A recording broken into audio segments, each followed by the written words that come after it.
This video will help you sleep and relax. But before we begin, I would like to know which city you're from and what time you're watching this. Now, subscribe to the channel, relax, and let's begin. I still can't sleep when it rains. It's been 44 years, but every time I hear water drumming on a roof, I'm right back there at Mount Rainier, watching that poor woman stumbling through the campground. I was 19 that weekend in May of '79. My buddy Tom and I had driven up from Portland for Memorial Day weekend, thinking we'd do some hiking and fishing at the national park. We weren't serious outdoorsmen or anything, just college freshmen with a borrowed tent and more beer than actual camping supplies. Tom's dad had raved about Sunshine Point Campground, how beautiful it was with the Nisqually River nearby. We arrived Friday afternoon and set up our spot as far from families as possible. We didn't want to bother anyone when we inevitably got rowdy. The weather forecast had warned about rain, but in the Pacific Northwest, that's just part of the deal. By evening, it was coming down pretty steady. Not a downpour yet, but persistent enough that most campers retreated to their tents early. Tom and I were sitting under our tarp, passing a bottle back and forth and talking about nothing important, when I first noticed her. It was maybe 9 o'clock, already dark with the cloud cover. This woman was just wandering between campsites, no flashlight or anything. At first I thought maybe she was drunk like us, looking for her tent, but something about the way she moved set off alarm bells. She was soaked through, and I don't mean just from the rain. Her clothes looked like she'd gone swimming fully dressed. "Hey Tom," I nudged him. "Look at that lady. Something's wrong." She had this medium-sized dog with her, some kind of retriever mix, also completely drenched. The dog kept circling around her legs, whining. We watched her stop at the edge of our campsite's light, swaying slightly. Her hair was plastered to her head, dark with water. She was younger than I initially thought, maybe mid-20s. "Are you okay?" I called out. She turned toward us, and I still remember how wide her eyes were. Not frightened exactly, more like someone who'd just woken up somewhere unfamiliar. She opened her mouth like she was going to say something, but what came out was... I don't know how to describe it. Not words, not sentences that made any sense anyway. Just fragments, mumbled phrases. Tom and I exchanged looks. We weren't sure if we should approach her or not.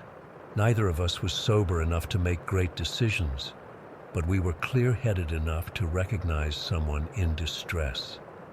"Do you need help finding your campsite?" Tom asked, standing up. The woman stared at him for a long moment, then suddenly blurted out, "The water isn't right." Her voice was hoarse, like she'd been screaming. "It's not supposed to go that way." We had no idea what she meant. Tom took a step toward her, and she immediately backed away, clutching at her dog's wet fur. "We can call the ranger station," I offered, though I had no idea how we'd actually do that without driving somewhere. Cell phones weren't a thing yet. She shook her head violently, water spraying from her hair. "They changed it," she said, suddenly sounding more coherent. "Someone changed it. It's not right now." Then she looked down at her dog and whispered something I couldn't hear. An older couple from the neighboring campsite had noticed the commotion and came over with a flashlight. The husband, a guy in his 50s with a big beard, approached carefully. "Miss, are you all right? Do you need medical help?" The beam of his flashlight fully illuminated her, and I sucked in my breath. Her jeans and flannel shirt weren't just wet. They were stained with something dark that might have been mud, or worse. There were scratches on her face and hands. The dog looked okay physically, but was clearly distressed, sticking close to her side. "I need to get back," she said more clearly now. My stuff, my van, not safe here. The bearded guy's wife stepped forward. Honey, you're soaking wet. Why don't you come sit by our fire for a bit? We have some coffee. For a second, it seemed like the woman might accept the help. She hesitated, looking at the warm glow of their campfire. Then her face changed, like she suddenly remembered something urgent. No, she said sharply. No, I need to get back. They might still be there. Who might be there? I asked. She looked right through me, like I wasn't even there. The ones who changed the water. Then she turned and started walking quickly away, her dog trotting beside her. She headed toward what I assumed was her campsite, disappearing into the rainy darkness. The bearded guy looked troubled. I'm going to walk over to the ranger station, he said. That woman needs help.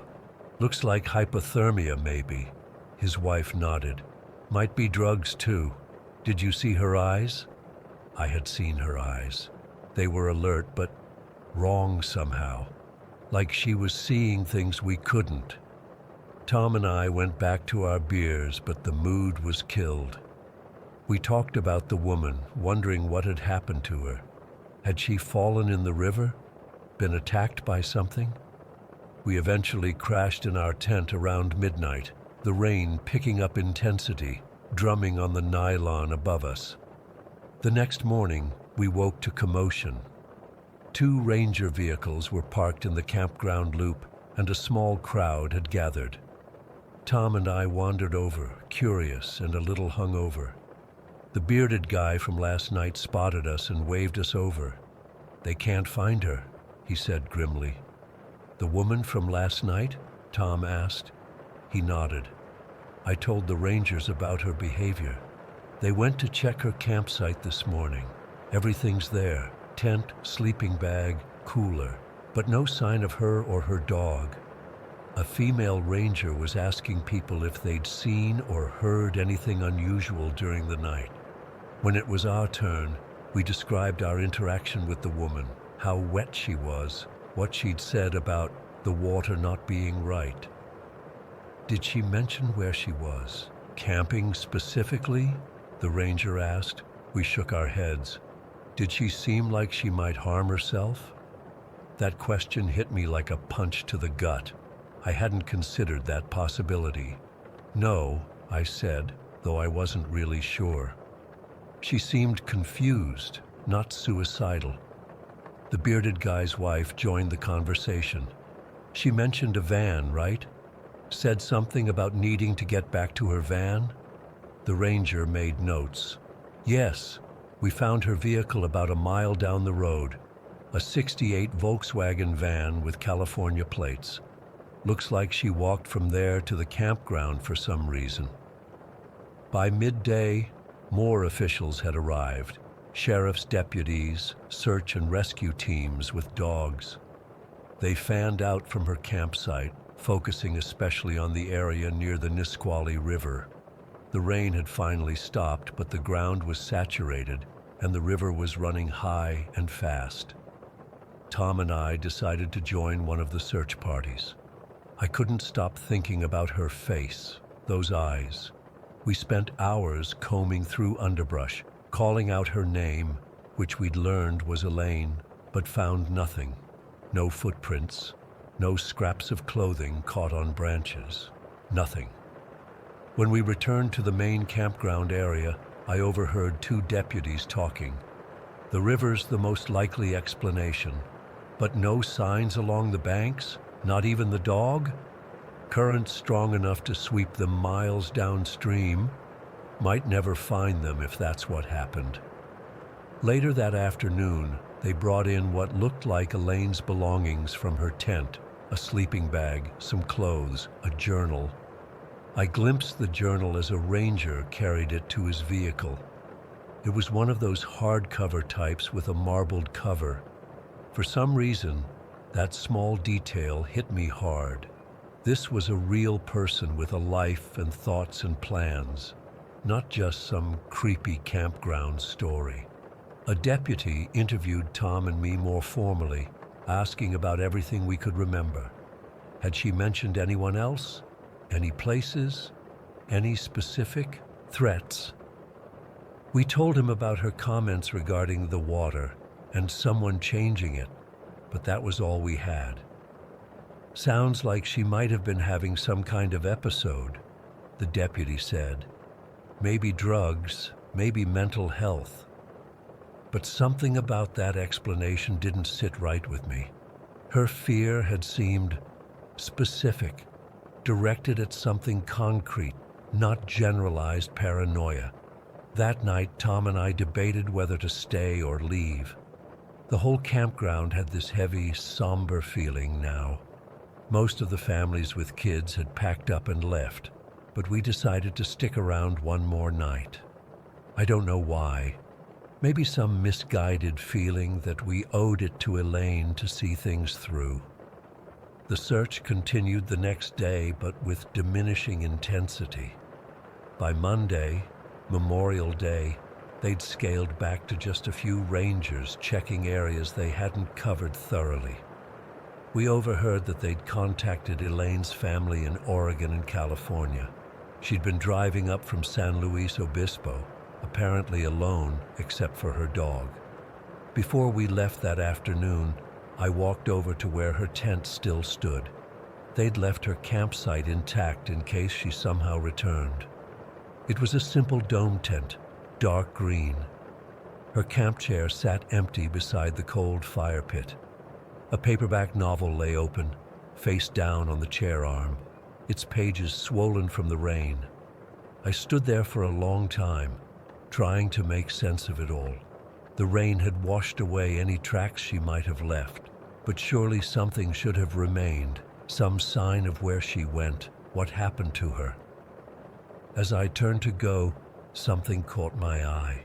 A small notebook, different from the journal they'd taken, wedged under the edge of her tent. I shouldn't have touched it, but I did. I picked it up and quickly flipped through it. Most pages contained normal camping notes, lists of supplies, rough maps, reminders, but the last entry, dated the day she disappeared, contained just 5 words. They're changing the river's course.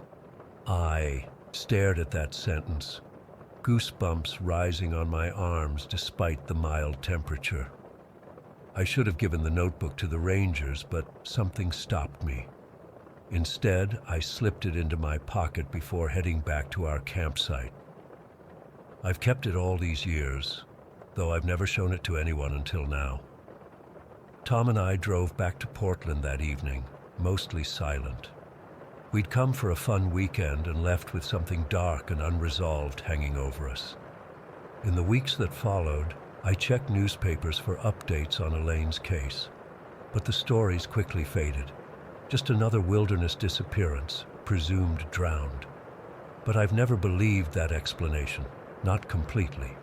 I've returned to Mount Rainier many times over the decades, and I always make a point to drive past where Sunshine Point Campground used to be.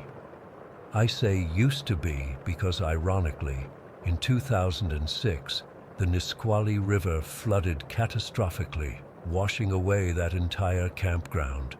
The river literally changed course, just as Elaine had written. I still wonder what Elaine saw or experienced that night. What made her so wet, so terrified?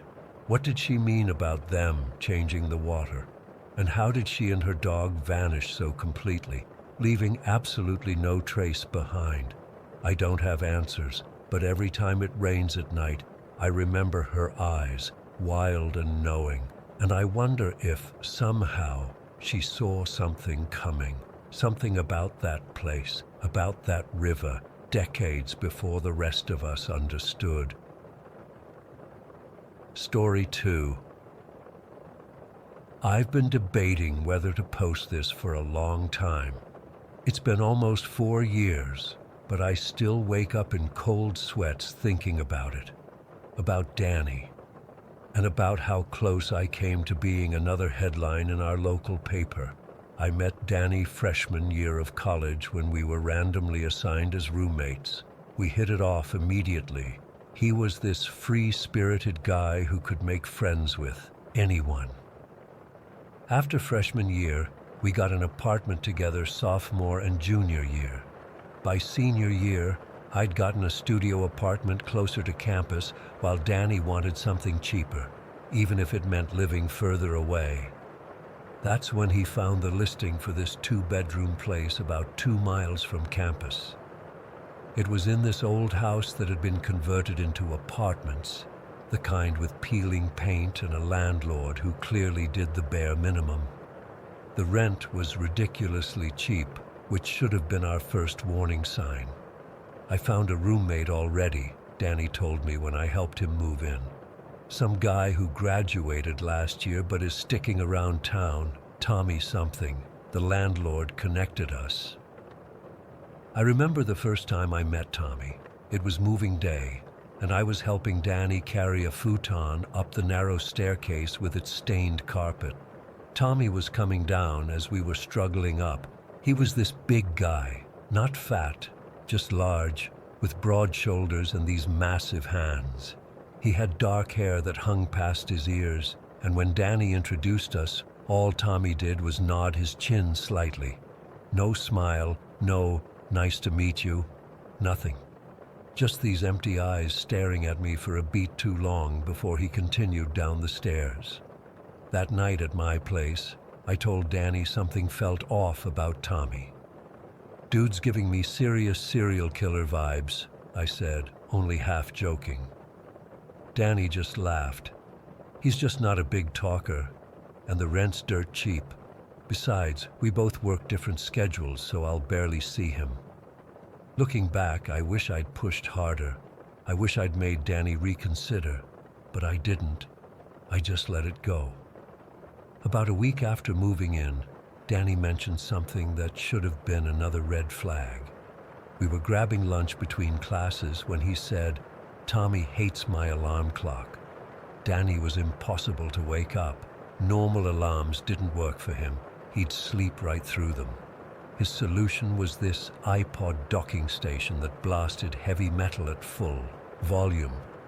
His go-to wake-up song was Pantera's The Great Southern Trendkill.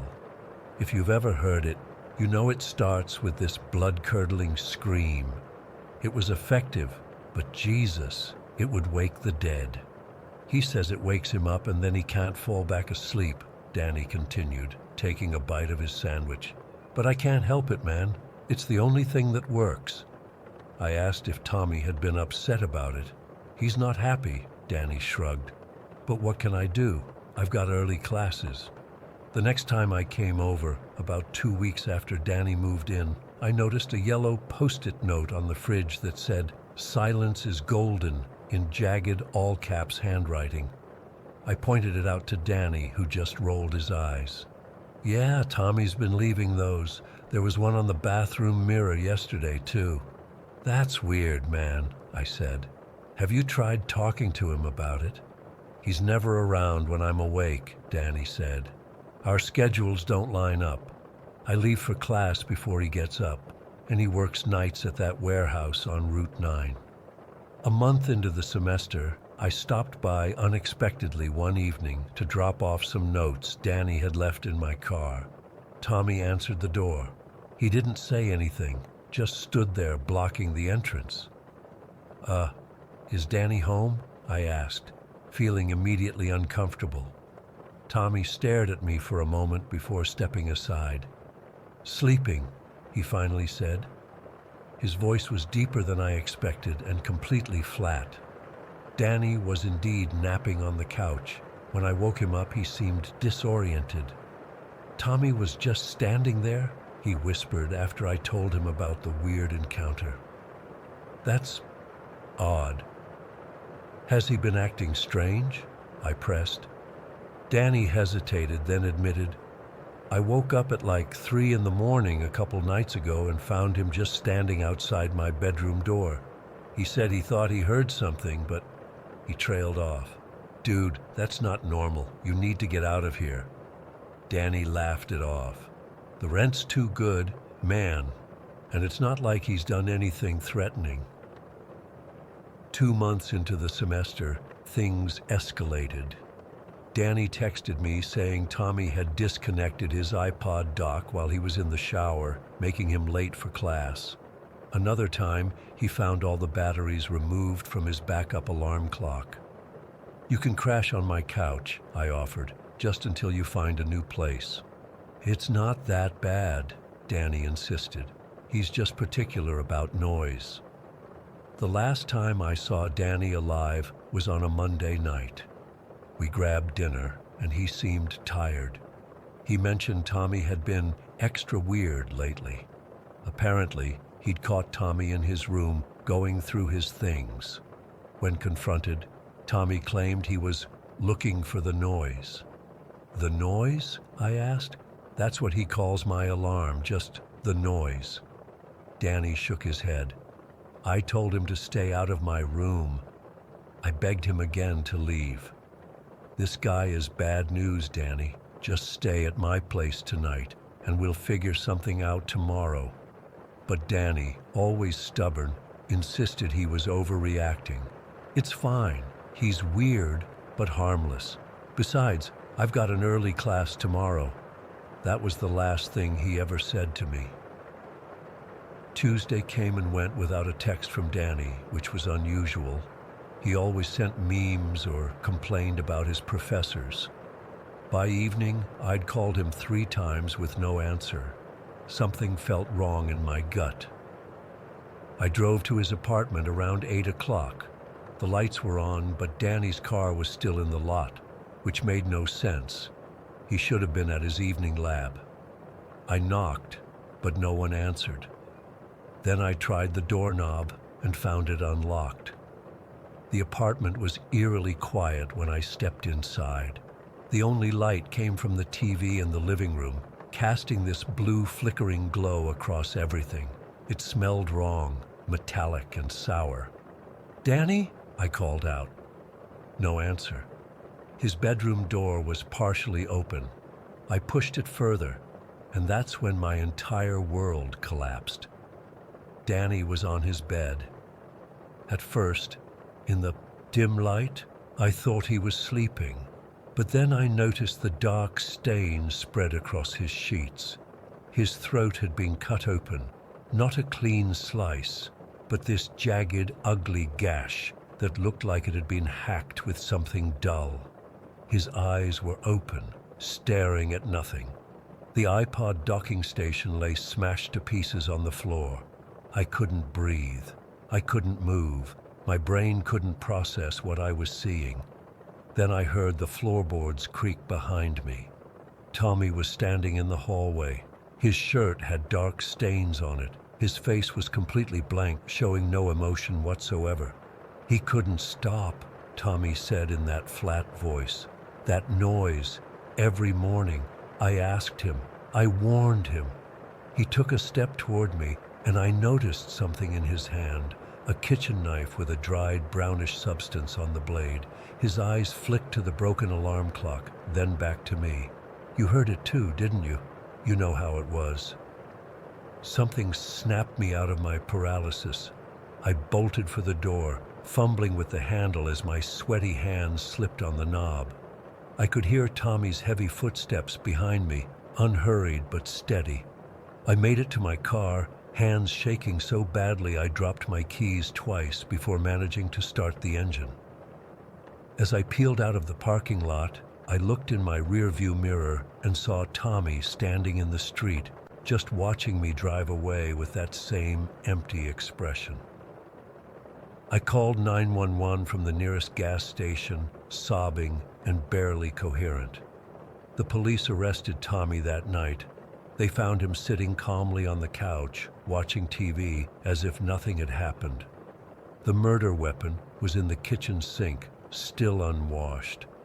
Later, the police told me that based on the coroner's report, Danny had been killed around 6 in the morning when his alarm went off, which meant Tommy had spent the entire day in that apartment with Danny's body just waiting. During the investigation, They discovered Tommy had left a job in another town after a workplace incident involving a coworker who played a radio too loudly. His previous roommate had moved out suddenly, leaving no forwarding address. There were complaints from neighbors at his old apartment about him standing outside their doors at night. At his trial, Tommy showed no remorse. He kept saying the noise had to stop and that he had given fair warning. He was sentenced to life without parole. Sometimes I wonder if I could have prevented it, if I had insisted more strongly that Danny leave that apartment, or if I'd reported Tommy's behavior to someone. I replay our last conversation over and over, wishing I'd physically dragged Danny back to my place that night. I've moved away from that college town now. I can't stand to be anywhere near it. I'm in therapy, working through the trauma and the guilt. But there are still nights when I wake up in a panic, thinking I hear footsteps outside my bedroom door. Nights when I imagine what would have happened if I'd arrived at the apartment earlier that day, or if Tommy had decided 2 victims were better than 1. And whenever someone's alarm goes off, especially one with music, I feel this cold sweat break out all over my body, because all I can think about is Danny and how his alarm clock cost him his life. I don't know why I'm sharing this now, maybe as a warning. If something feels wrong about a person, really wrong down in your gut, listen to that feeling. Don't rationalize it away. Don't dismiss it because the rent is cheap or because you think you're overreacting. Danny didn't listen, and I'll never stop hearing that silence that followed. Story 3. I still can't believe how quickly everything spiraled out of control that day. It's been a few months, but my hands still get shaky when I think about it. It was supposed to be just another workout session at Oakbrook Park. Me and my buddy Mikey had been going there every Tuesday and Thursday. For about 6 months, nothing fancy, just some bodyweight exercises in the grassy area near the basketball courts. The weather was perfect that day. Not too hot, slight breeze, just enough clouds to keep the sun from cooking us. We'd finished our routine and were packing up our stuff when I realized my phone wasn't in my pocket. You know that immediate panic that hits you? That sinking feeling in your gut? I patted all my pockets like an idiot, as if it would magically appear. "Dude, I think I left my phone back in the grass," I told Mikey. I remembered setting it down when we were doing planks because it was digging into my hip. We turned around and started walking back to our workout spot, which was maybe 100 yards away. That's when I saw him, this guy in a gray hoodie, bent over in the exact spot where we'd been exercising. At first, I thought maybe he was just picking up trash or something, but then I saw him straighten up and look at something in his hand. My phone. I just knew it was my phone. "Hey!" I shouted, waving my arm. The guy's head snapped up and our eyes met for a split second. I'll never forget the look on his face, not guilt or surprise, but this cold calculation, like he was deciding something, and then he just turned and started walking away. Fast. "Hey!" I yelled louder. "That's my phone." He didn't even look back, just picked up his pace and then broke into a jog. "Is that dude seriously stealing your phone?" Mikey asked, but I was already moving. "Come on." I started running after the guy and Mikey followed. The thief looked over his shoulder, saw us coming, and went into a full sprint toward the parking lot. By the time we reached the lot, he was already climbing into an old blue Honda Civic. I caught a glimpse of the license plate as he peeled out. It started with JGH and had a dent in the rear bumper. My brain was somehow taking mental pictures of everything even while I was freaking out. "My car," I panted, pointing to the other end of the lot. We ran to my Subaru and jumped in. My hands were shaking so bad I could barely get the key in the ignition. "Are you sure this is a good idea?" Mikey asked as I reversed out of the spot. "That's my whole life in that phone, man," I said. "All my banking apps, my work emails, my photos, everything. Not to mention it was a brand new iPhone I was still paying off." We caught sight of the blue Civic turning right out of the park entrance. I followed, staying a few car lengths back. My heart was hammering in my chest. I'd never done anything like this before, but something in me just refused to let this guy get away with it. The Civic weaved through traffic, taking a series of turns that led us away from the main roads and into a residential area I wasn't familiar with. Tree-lined streets with modest homes, the kind of neighborhood where nothing exciting ever happens. Until now, I guess. "He's slowing down," Mikey said, leaning forward in his seat. The Civic turned onto Maple Street according to the street sign, and then pulled into a driveway about halfway down the block. It was a small one-story house with peeling yellow paint and overgrown bushes in the front yard. I parked a few houses down, my mind racing. What was I even planning to do? Confront a phone thief at his house. In retrospect, it was stupid, but at the time, I was running on pure adrenaline. "Let's just talk to him," I said to Mikey. "Tell him we know he has my phone and we just want it back. No cops, no trouble." Mikey didn't look convinced, but he nodded. "I've got your back, but let's be careful, okay?" We got out of the car and walked toward the house. The guy was still sitting in his car, doing something with his hands, probably messing with my phone. When he saw us approaching, he quickly got out and started walking to his front door, keeping his face turned away. "Hey," I called out, trying to keep my voice steady. "I know you took my phone back at the park. I just want it back, that's all."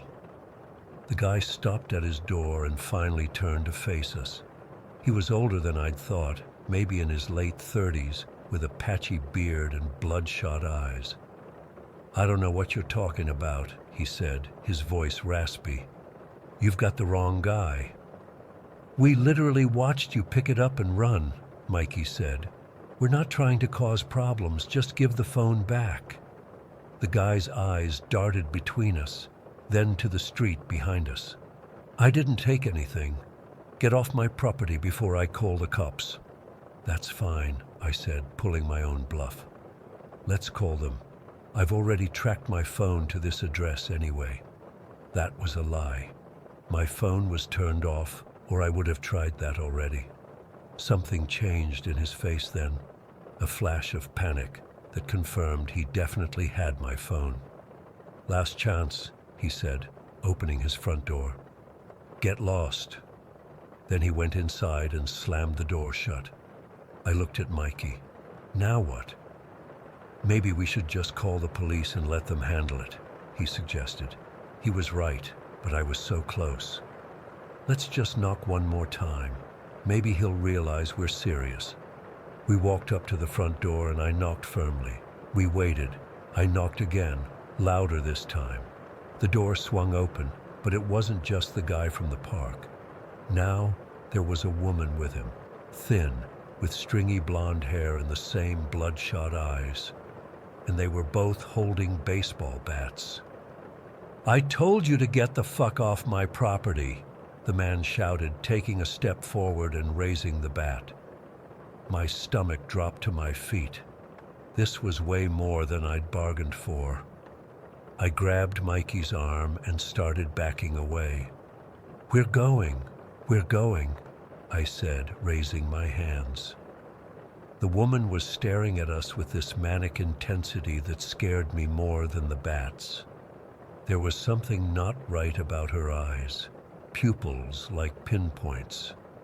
"You picked the wrong house to mess with," she hissed, tapping her bat against the doorframe. "We know where you parked. Maybe we'll pay your car a visit after you leave." We backpedaled to the sidewalk, then turned and walked as quickly as we could without running back to my car. I could feel their eyes boring into my back the whole way. "Holy shit," Mikey whispered once we were inside.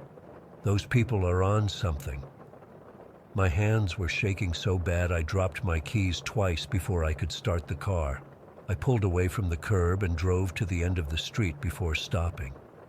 "What do we do?" I asked, my voice cracking a little. "Call the cops, obviously," Mikey said. "Those people are dangerous, and they have your phone." He was right. I borrowed his phone and dialed 911. "911, what's your emergency?" "I'd like to report a theft," I said, and explained the situation, how we'd followed the thief to his house and been threatened with baseball bats when we tried to get my phone back. The dispatcher took down all the information, including the address and description of the house. "Officers are on their way," she assured me. "Please remain in your vehicle and do not approach the residence again. The officers will contact you when they arrive." We parked at the corner where we could see the house but weren't too close. About 10 minutes later, 2 police cruisers pulled up, lights flashing but no sirens. One parked in front of the house, the other at the back corner where I guess there was an alley or something. From our vantage point, we could see the officers approach the front door.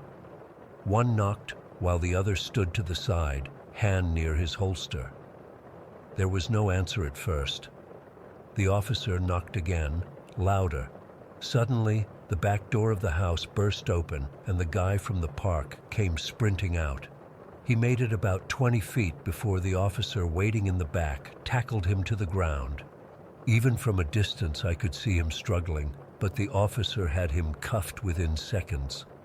The woman answered the front door then, without the baseball bat, this time. She seemed to be trying to act normal, but the officers weren't buying it. While one talked to her, the other went inside the house. My phone rang. Well, Mikey's phone, which I was still holding. It was the police asking us to come over. As we approached, I could see the guy sitting in the back of one of the cruisers, glaring daggers at me through the window. "Lucas?" one of the officers asked. I nodded. "We found this in the suspect's pocket." He held up my phone in an evidence bag. "Can you unlock it to verify it's yours?" I did, and let out a breath I didn't know I'd been holding when my home screen appeared. The officer explained they'd need to keep it as evidence for now, but I could pick it up from the station in a day or two. "What's going to happen to them?" I asked, nodding toward the house. The officer's expression was grim. "Let's just say the phone was the least of their problems. When we did a sweep of the house, we found quite a bit of methamphetamine and some stolen property that matches descriptions from other recent thefts in the area." While we were talking, more police cars arrived, along with an unmarked vehicle. Detectives, probably. They led the woman out in handcuffs, too, and she was screaming obscenities at everyone. "You got lucky," the officer told us before we left. "These aren't people you want to mess with.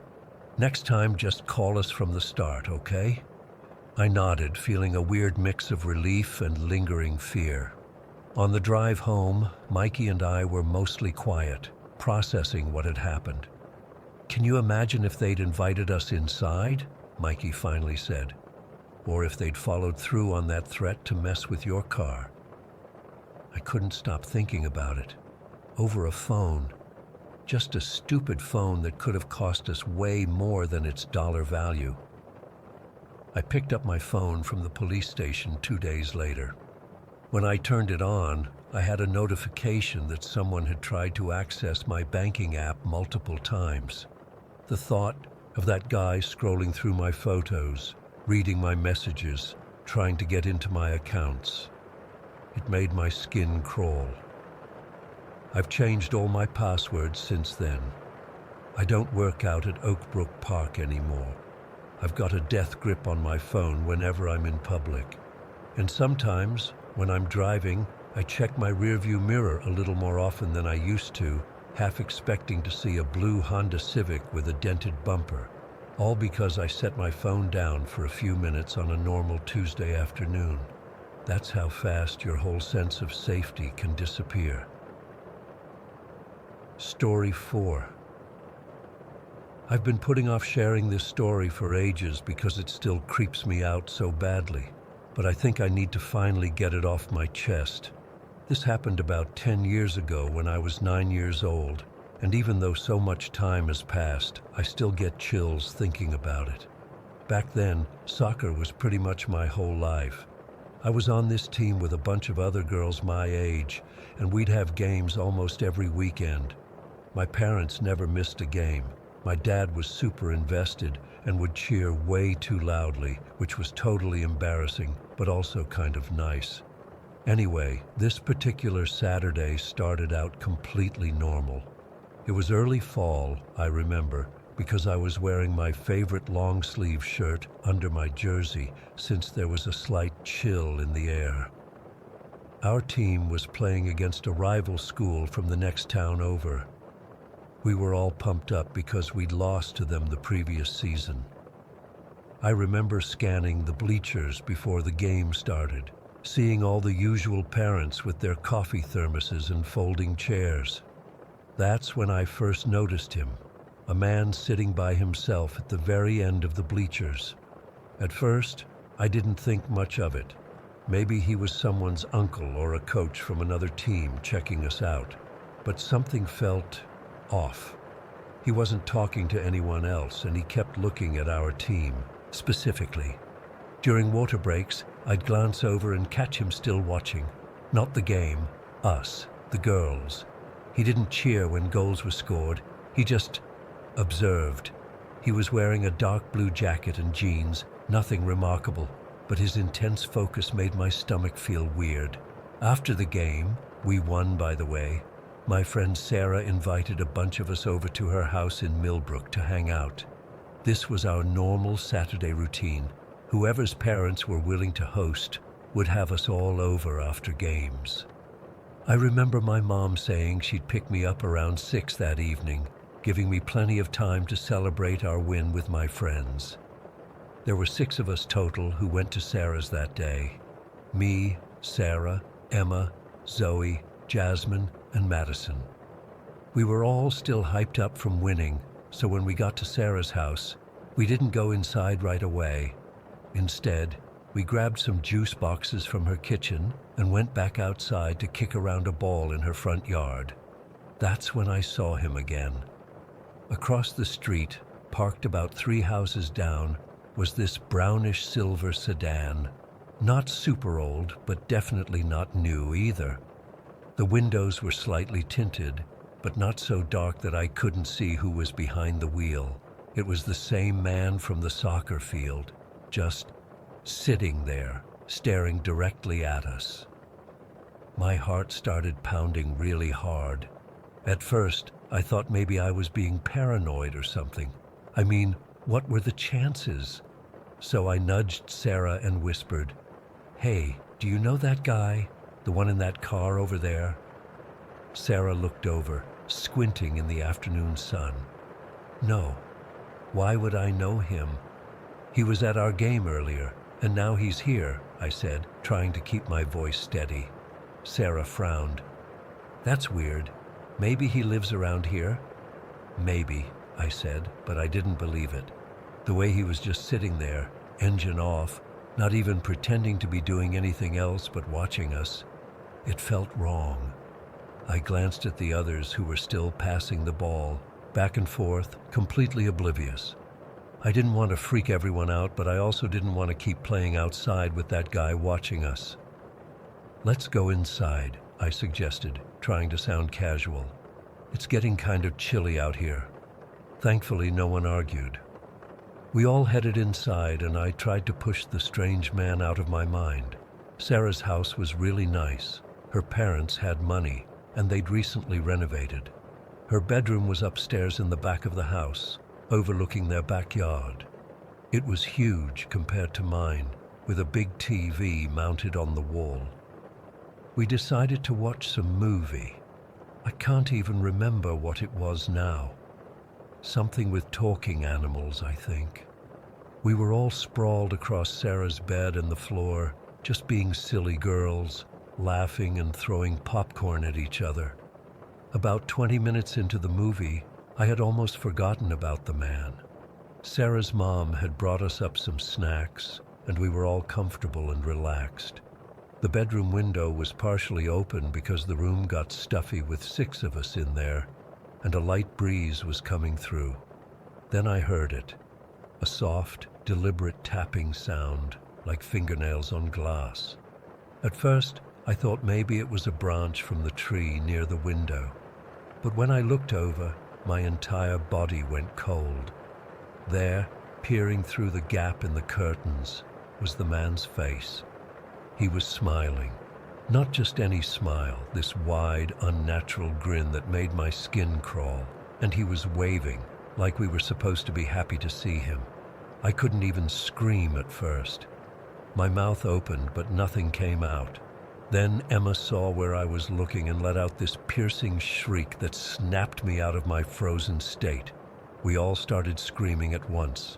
"There's a man at the window!" I finally managed to shout, pointing frantically. The man's expression changed when we started screaming. His smile dropped, but he didn't run away immediately. For a few terrifying seconds, he just kept staring at us with this blank look that was somehow worse than the smile. Sarah was the first to move, lunging for her bedroom door. "Dad! Mom! Help!" We could hear footsteps thundering up the stairs as Sarah's parents rushed to respond to our screams. When I looked back at the window, the man was gone. Sarah's dad burst into the room, looking panicked. "What happened? What's going on?" All of us were talking at once, crying and pointing at the window. Sarah's mom started counting heads, making sure we were all there and okay, while her dad went to the window to look out. "There was a man looking in at us," Sarah sobbed. "The same one Lily saw at the soccer game and outside in the car." Her dad's face went deadly serious. He sprinted out of the room, and we heard the front door slam moments later. Sarah's mom stayed with us, trying to calm us down while calling the police on her cell phone. She kept asking questions. What did he look like? Had anyone seen him before today? Did he say anything or try to open the window? The reality of what had just happened was sinking in, and I felt like I was going to throw up. This man had followed us from the soccer field. He had somehow figured out which house we went to, and worst of all, he had somehow known exactly which window to go to, the one that led to the room where we were all gathered. How long had he been watching us? Had he been peeking in before we noticed him? The thought made me feel violated in a way I didn't fully understand at that age. Sarah's dad came back inside a few minutes later, looking frustrated and worried. "He's gone. I saw a car speeding away down Maple Street, but I couldn't catch the license plate. The police arrived about 15 minutes later. By then, all our parents had been called to come pick us up early. The officers talked to each of us individually, asking us to describe the man as best we could. I remember feeling so helpless because my description felt so generic. Brown hair, maybe in his 30s or 40s, average height. The only distinct thing I could remember was that unsettling smile. One officer stayed outside searching around the house while the other took our statements. They found footprints in the soft soil beneath Sarah's window and confirmed that someone had definitely been standing there. There was also a ladder from Sarah's garage that had been moved and placed against the side of the house. That's how he had reached the second floor window. That detail still makes my stomach turn. He hadn't just impulsively followed us. He had planned enough to find and use a ladder to reach us. My mom arrived while the police were still there. I've never seen her look so scared and angry at the same time. She hugged me so tight I could barely breathe, then immediately started asking the officers what they were going to do to find this guy. The ride home was silent. I could tell my mom wanted to talk about it, but she must have seen how shaken up I was and decided to wait. That night, my dad checked all our locks 3 times before bed. I slept in my parents' room for the next week. The police never found the man. They increased patrols around our neighborhood and the soccer fields for a while. But eventually, things went back to normal, except they didn't, not really. Our parents started taking turns watching our soccer practices. No more going to friends' houses without detailed plans and constant check-ins.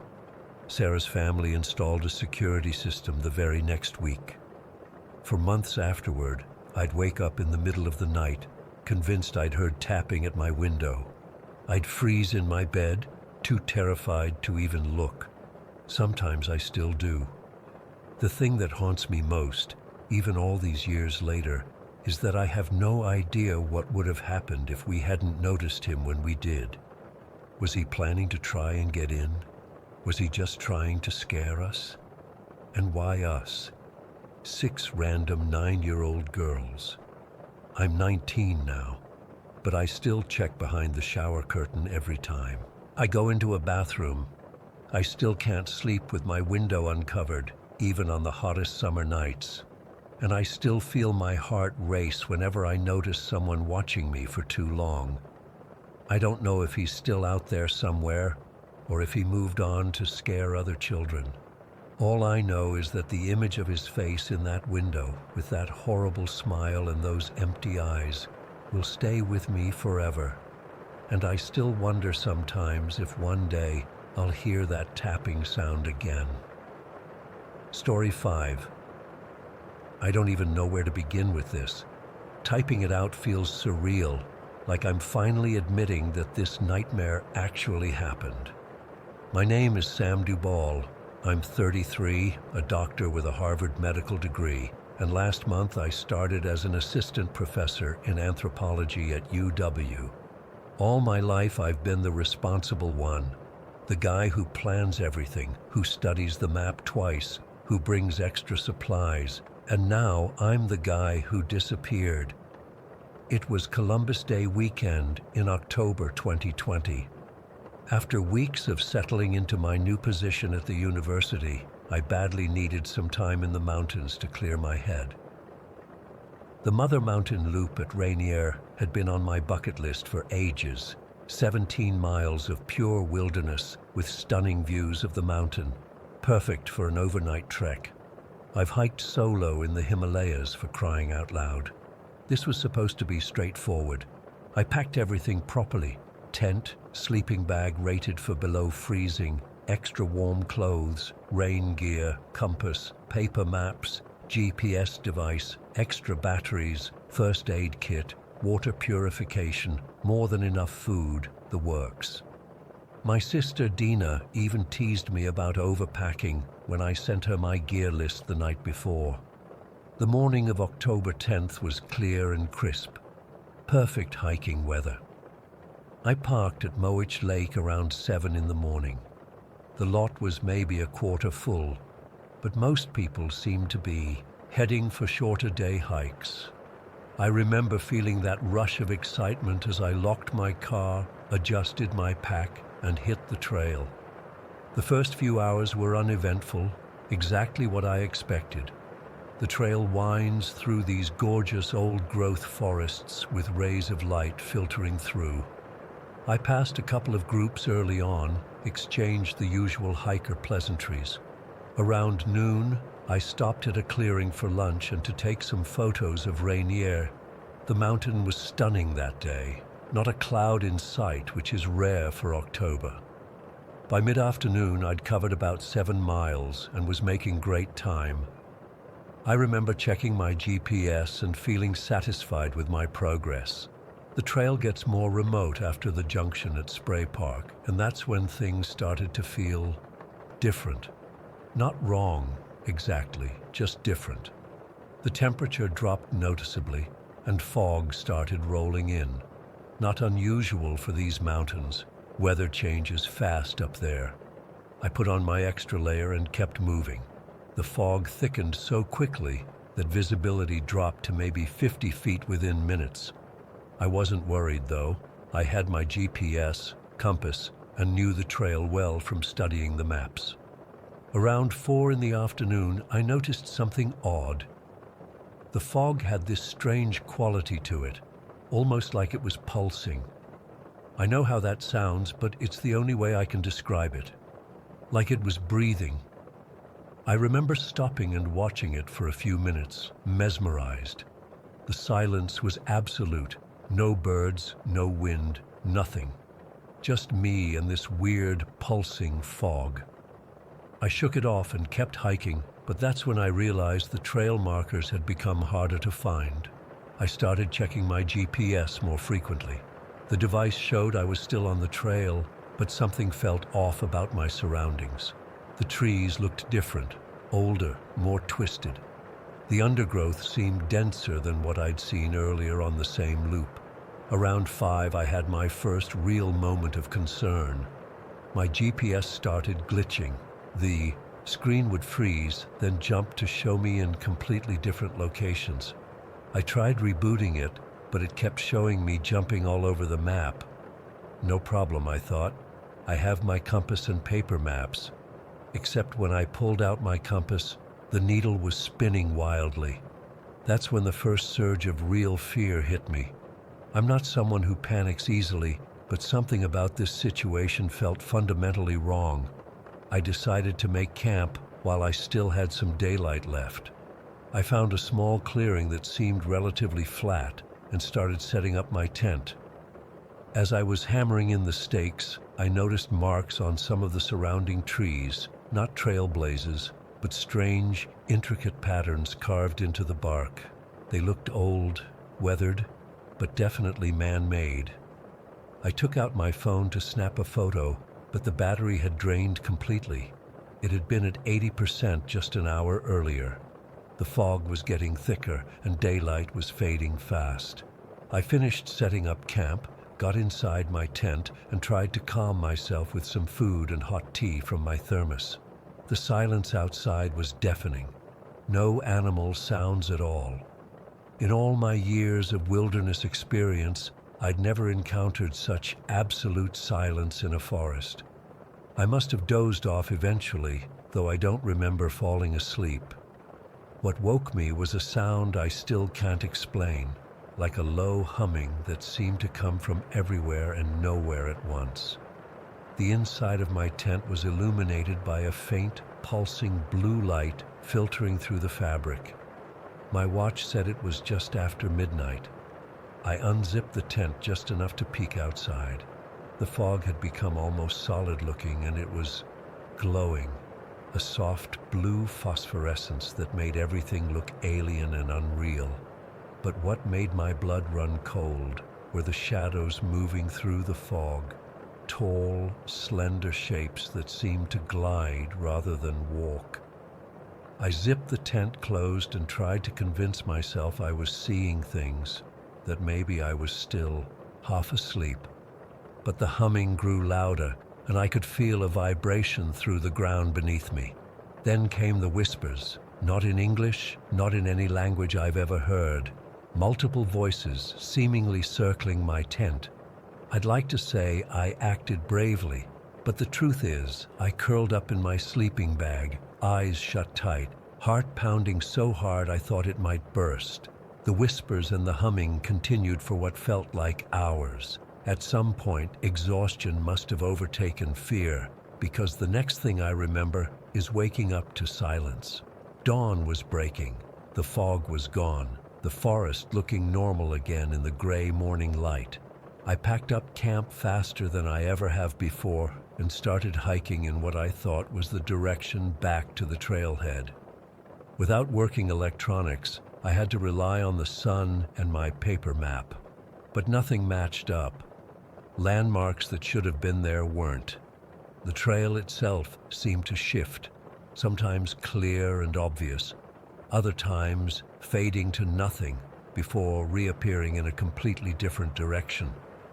I started marking trees with my knife to avoid going in circles. but twice I came across my own marks in places that should have been impossible. By midday, I knew I was in serious trouble. I was moving but getting nowhere. The forest had become a maze. I tried climbing to higher ground for a better view, but the topography made no sense compared to my map. It was like I was in a different mountain range altogether. That afternoon, I spotted something that gave me a surge of hope, a flash of color through the trees that looked like another hiker's gear. I shouted and ran toward it. There was a water bottle, my water bottle, the distinctive one with the university logo that had been in my pack. But I still had my water bottle. This one was just sitting there on a rock, like someone had placed it deliberately. I picked it up, and that's when I noticed the footprints. My footprints from my distinctive hiking boots, leading away from the spot in a direction I hadn't come from. I followed them, desperate for any clue, but they just stopped abruptly after about 20 yards, as if I had vanished into thin air. The sun was setting again, and I had no choice but to make another camp. This time, I chose an open area where I could see in all directions. I was running low on water and hadn't seen a stream all day, despite the fact that the area should have had plenty of water sources according to my map. That night, no strange lights or sounds came, just an oppressive silence and a growing sense of being watched. I didn't sleep at all. By morning, a fog had rolled in again, thicker than before. I packed up and started walking, using moss on trees and the dim glow of the sun through the fog to keep a consistent direction. Hours passed. The fog never lifted. My water was almost gone, and hunger was making me lightheaded. Then, through the mist, I saw something that stopped me cold. A search and rescue team. They were maybe 50 yards away, moving slowly through the trees, calling my name. I screamed until my throat was raw. I ran toward them, waving my arms frantically. They didn't react. It was like they couldn't see or hear me at all. I got within 10 feet of one searcher, close enough to see the patch on his jacket, to read the name tag. He looked right through me and continued calling my name. I tried touching him, but my hand... I still don't know how to explain this. My hand couldn't make contact, like there was an invisible barrier between us. They were right there, searching for me, and I was right there being searched for, and somehow we existed in different planes. I followed them for hours, screaming, trying everything to get their attention. Eventually they turned back, and I had no choice but to keep going on my own. Night fell again. The forest grew darker. My headlamp was dying, flickering weakly in the blackness. That's when I saw the lights, not the eerie blue glow from the first night, but warm yellow lights through the trees. A building? A road? I stumbled toward them, beyond caring about anything except escaping this nightmare. I broke through the tree line and found myself looking at Mowich Lake parking lot. My car was there, right where I'd left it. Park rangers were gathered around it, talking in hushed tones. Search team vehicles filled the lot. I stumbled toward them, relief washing over me. But no one turned. No one noticed me approaching. I tried to call out, but my voice made no sound, and when I looked down at myself in the harsh glare of their flashlights, I could see the parking lot asphalt through my own body. That was 3 weeks ago. I've been trying to make contact ever since. I can see my sister creating petitions to continue the search. I can see the rescue teams coming and going. I can see my face on missing person flyers, but I can't reach any of them. Sometimes I see the fog rolling in, and with it those tall figures moving just at the edge of my vision. Sometimes I hear the humming. I don't know what happened to me on that trail. I don't know if I'm dead or lost in some kind of limbo. All I know is I'm still here somehow, watching my own disappearance unfold like a spectator. If someone finds this, If somehow these words can cross whatever boundary separates me from the world I knew, please tell my family I'm still here. Tell them I'm trying to find my way back. And whatever you do, stay away from the Mother Mountain Loop when the fog comes in. Story 6. I was only 7 years old when it happened, but some memories burn themselves into your brain so deeply that time doesn't fade them at all.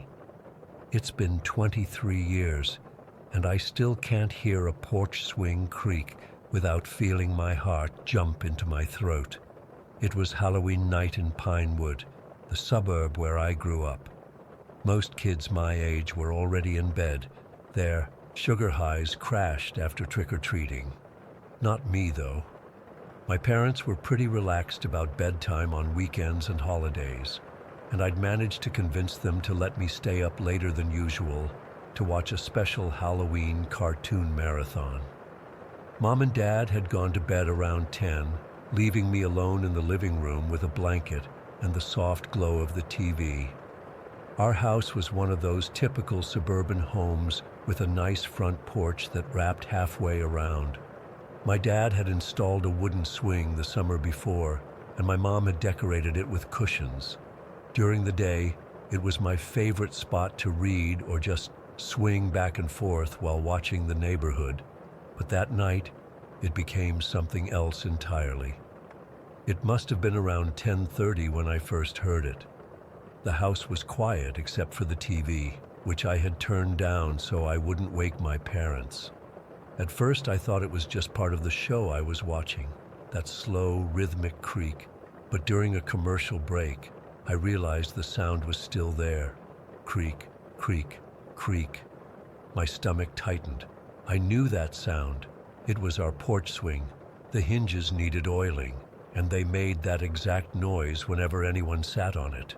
But who would be on our porch swing at 10:30 on Halloween night? I tried to ignore it, turning the volume up slightly on the TV, but the creaking continued, steady and persistent. Maybe it was just the wind, I told myself. But deep down, I knew the sound of the swing when someone was sitting on it versus when it was just moving in the breeze. This was someone sitting, rocking back and forth. I remember pulling my blanket up higher, trying to focus on the cartoon characters on the screen, but my eyes kept drifting toward the living room window. The curtains were drawn, but there was a small gap where they didn't quite meet in the middle. From where I sat on the couch, I couldn't see the porch, but knowing that someone might be out there made my skin prickle with goosebumps. The creaking stopped abruptly. Somehow that was worse than the sound itself. Now I didn't know where they were. Had they gotten up? Were they approaching the door? My imagination went wild, conjuring images of the Halloween monsters I'd seen in commercials for the scary movies I wasn't allowed to watch. I sat frozen on the couch for what felt like forever, but was probably only a minute or two. Then, driven by a mix of fear and curiosity that only a 7-year-old can muster, I decided I needed to look. I had to know if someone was really there, or if my imagination was just running away with me. Slowly, I slipped off the couch, still clutching my blanket around my shoulders like a cape. I tiptoed to the window, my heart pounding so hard I could feel it in my throat. The gap in the curtains was just wide enough for me to peer through without having to move them.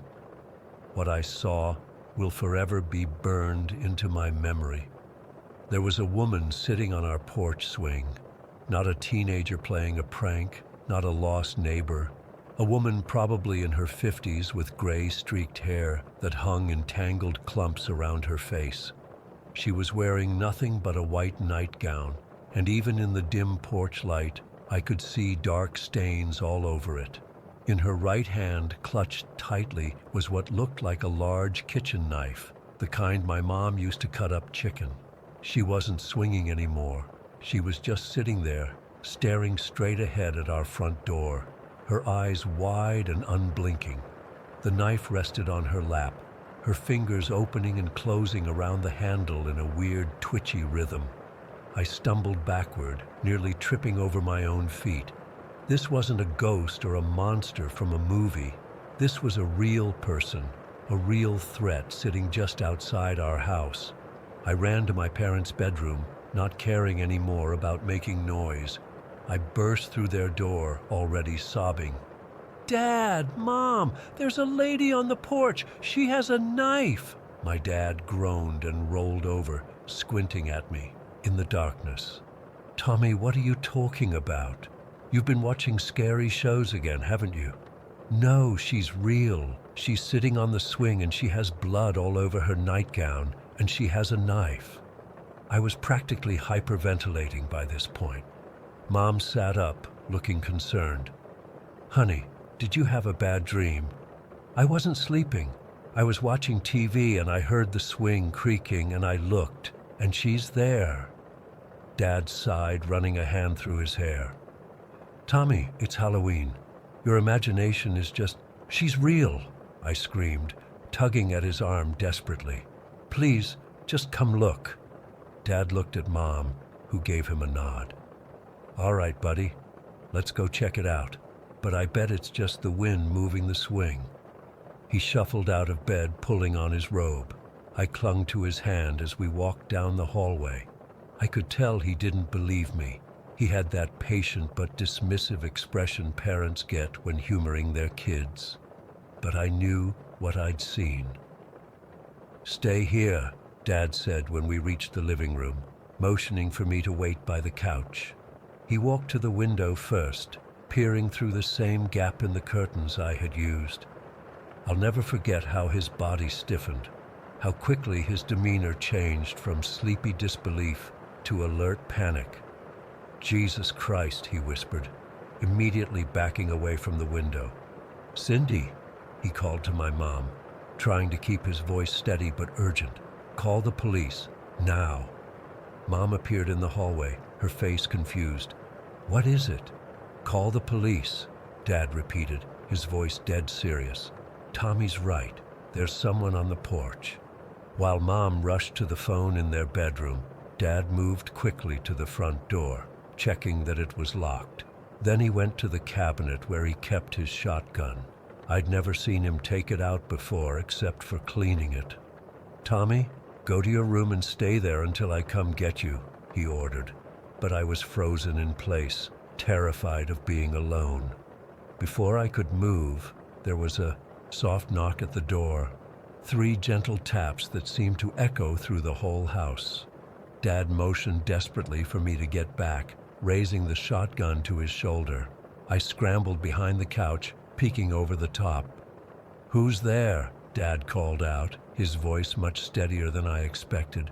No answer came, just 3 more gentle knocks. Dad approached the door cautiously, positioning himself to the side of it. "I'm armed," he announced firmly. "The police are on their way. State your business." There was silence for a moment, and then a woman's voice, eerily calm. "I need to come in. It's cold out here." "Who are you?" Dad demanded. Another pause. "I live here," the voice replied, as if it were the most obvious thing in the world.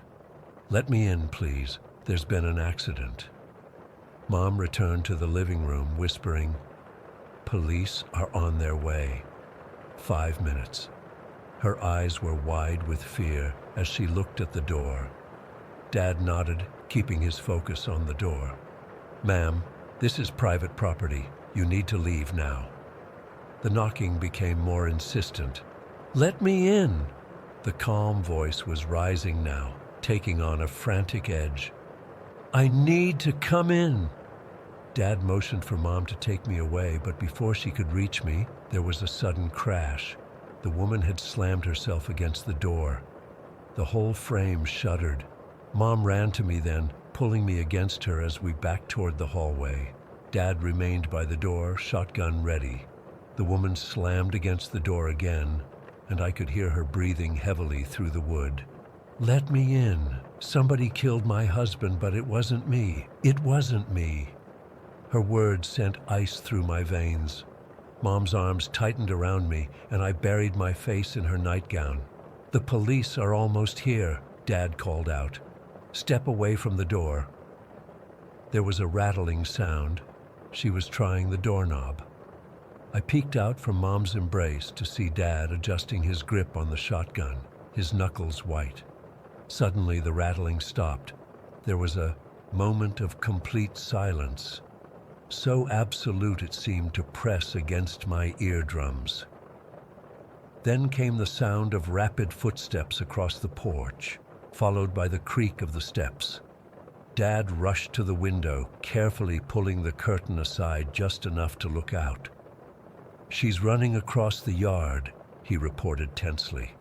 Mom kept holding me, stroking my hair and whispering that everything would be okay, but I could feel her trembling.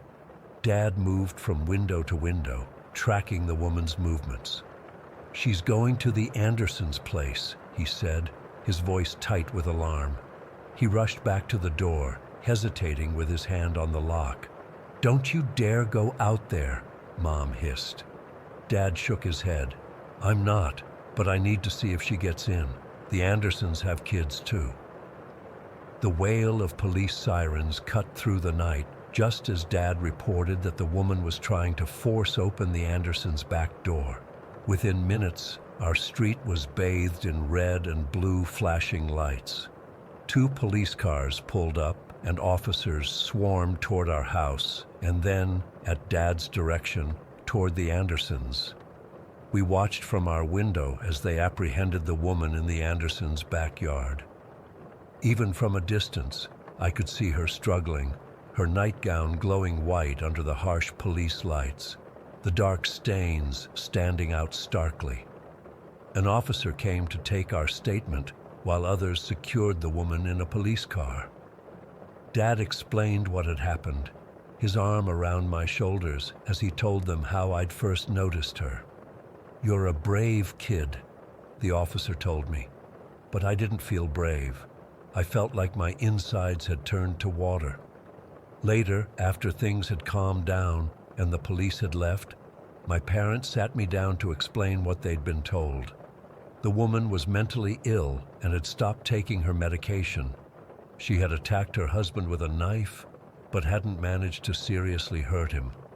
He had locked her out of their house, and somehow in her confused state, she'd ended up on our street. The blood on her nightgown was apparently her own.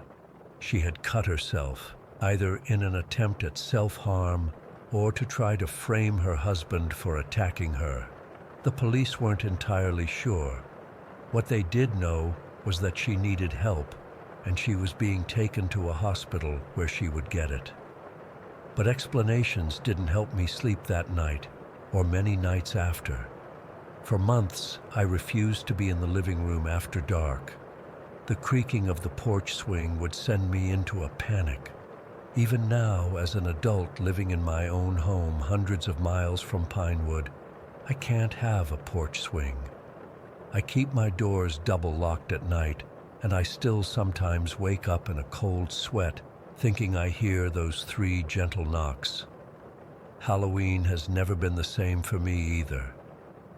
While other kids were afraid of ghosts and zombies, I learned that night that real people can be far more terrifying than any monster from a movie. That's the kind of fear that doesn't go away when you grow up and stop believing in the boogeyman. It stays with you, creaking softly in the back of your mind, like a porch swing moving in the dark. Story 7. I still can't drive past that house. Even now, 23 years later, I take the long way around, adding 15 minutes to my commute just to avoid Maple Street. My therapist says I need to confront my fears, but she doesn't understand. She wasn't there. She didn't see what we saw. Growing up in Ridgemont was mostly idyllic. It's your typical small town where everyone knows everyone's business, where the big excitement is the annual fall festival, and where kids could play outside until the streetlights came on. My grandparents lived in a cute little ranch house on the corner of Maple and Elm, and we'd visit them almost every weekend. That house was 3 doors down from my grandparents'. We called her the Chain Lady, not to her face, of course. We never got close. Enough for that. She stood well over 6 feet tall, impossibly thin, with wiry gray hair that stuck out in all directions like she'd been electrocuted. She always wore these long, faded floral dresses, no matter the weather, paired with men's logging boots. The chains around her neck were what gave her the nickname. Heavy-duty logging chains that rattled when she walked. My mom said she'd been wearing them for as long as anyone could remember. Every time we drove past, she'd be outside, meticulously cleaning her house. Not just sweeping the porch like a normal person. I'm talking scrubbing the siding with a toothbrush, polishing window frames with small cloths, or inspecting every inch of her fence with a magnifying glass. Her garden was immaculate. Raised beds filled with vegetables and flowers, all perfectly aligned, without a weed in sight. The adults in town avoided talking about her. Whenever we'd ask, they'd just say, "That's Ms. Holloway. Best to leave her be." But kids talk, and we'd heard plenty. Tommy Wilkins swore she ate cats.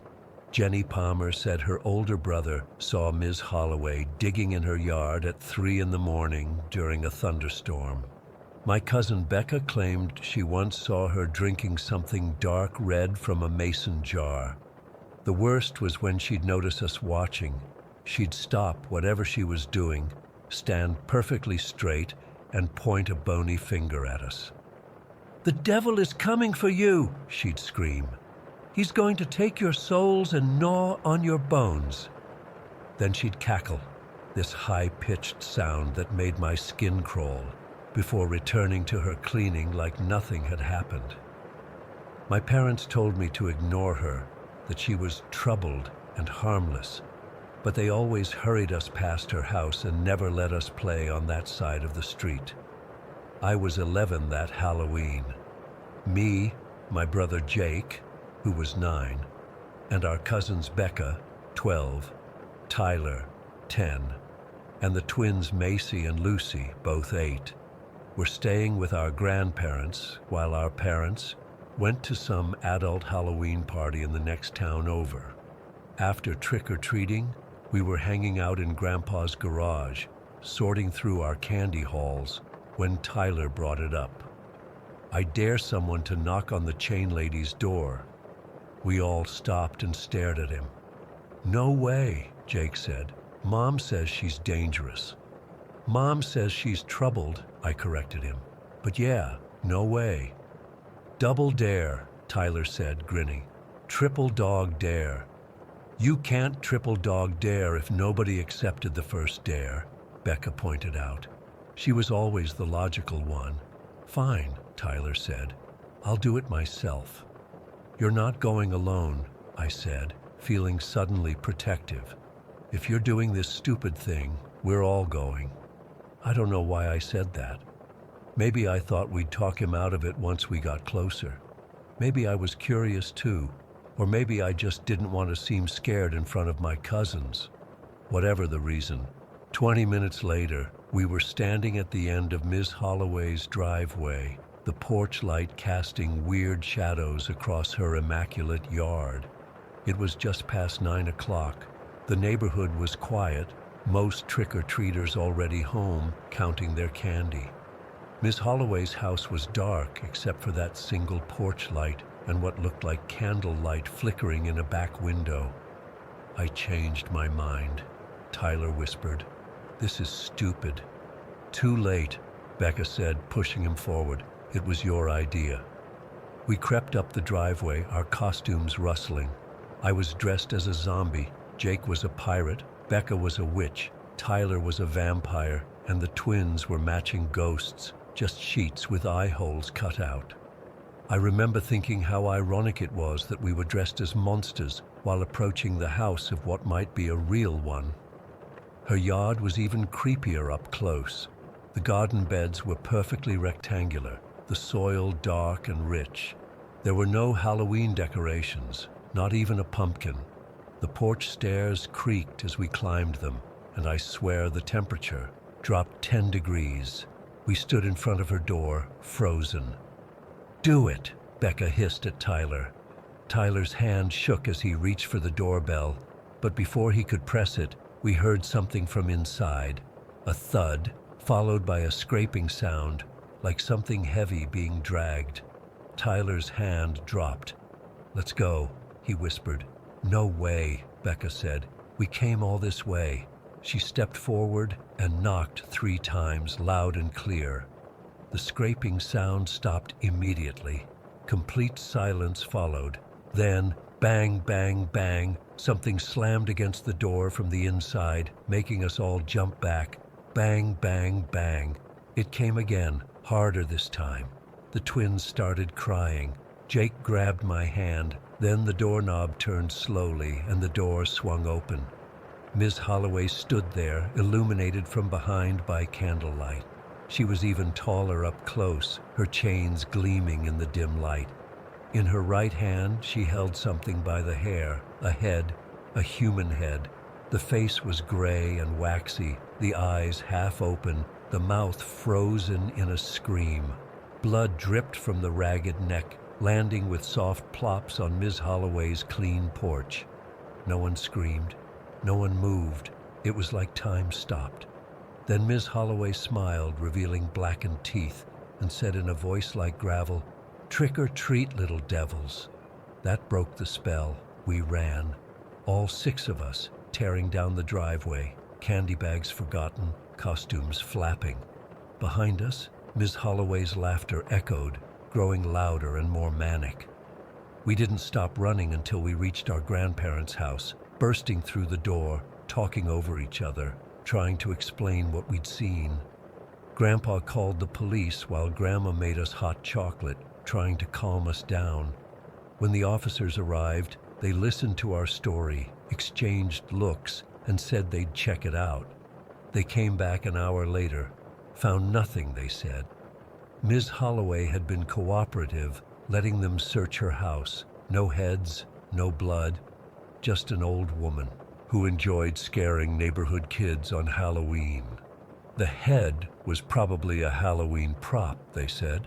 The blood could have been corn syrup. They told our grandparents to keep us away from her house.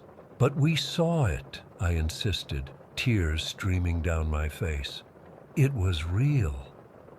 "Halloween pranks," one officer said kindly. "Some adults take it too far." Nobody believed us. Not the police, not our grandparents, not even our parents when they picked us up the next morning. "Overactive imaginations," my dad said, ruffling my hair. "That old woman shouldn't scare kids like that, but you shouldn't have been on her property either." Life went back to normal. We still drove past Ms. Holloway's house on the way to our grandparents'. She was still there, cleaning, gardening, occasionally screaming about the devil. But now she'd smile when she saw us, a knowing smile that made my stomach turn. For a month, that's how things stayed. Until Thanksgiving. We were at my grandparents' again, the whole extended family crammed into their little house. My Aunt Lisa went out for a smoke around 8 p.m. She always had to hide it from Grandma, who didn't approve. 10 minutes later, we heard screaming from outside. Not normal screaming, the kind that freezes your blood. My Uncle Dave ran out first, followed by my dad and other uncles. I snuck out behind them. In the dim glow of the streetlight, I saw Aunt Lisa on the ground, clutching her neck, which was bleeding. Standing over her was Ms. Holloway, holding what looked like a thin wire with handles, a rope saw, the kind used for cutting small trees. "The devil sent me for you," Ms. Holloway was screaming. "Your family is marked." Uncle Dave tackled her, wrestling the saw from her hands. My dad helped Aunt Lisa, pressing his shirt against her neck to stop the bleeding. Someone was calling 911. I stood frozen, watching as Miss Holloway thrashed in Uncle Dave's grip, her chains clanking, her eyes wild. She looked right at me and smiled that terrible smile. "I almost had her head for my collection," she said conversationally, like she was discussing the weather. "Yours would look pretty too." The police came quickly this time. An ambulance took Aunt Lisa away. The cut wasn't as deep as it looked, but she needed stitches. Ms. Holloway was arrested, still screaming about devils and collections, as they put her in the police car. This time, they searched her house thoroughly. What they found made national news. Miss Holloway had been digging tunnels under the neighboring houses, including my grandparents'. The tunnels started in her basement and branched out like spider legs. She'd been disposing of the dirt in those raised garden beds. In a chamber 10 feet below her kitchen, they found a shrine, dozens of candles surrounding a crude altar made of stacked cinder blocks. On the walls, she'd written names, including all of ours, and surrounding the altar were heads. 7 of them, in various stages of decomposition, all displayed on wooden posts. The police identified 5 of them as missing persons from neighboring counties. The other 2 were never identified. They found journals too, detailing her plans to cleanse the neighborhood of devils. My family was next on her list.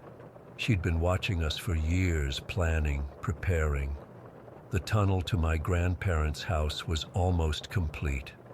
I still have nightmares about what might have happened if we hadn't knocked on her door that Halloween night. Would she have come for us in our sleep? Would our heads be on those posts? Ms. Holloway is in a psychiatric facility now.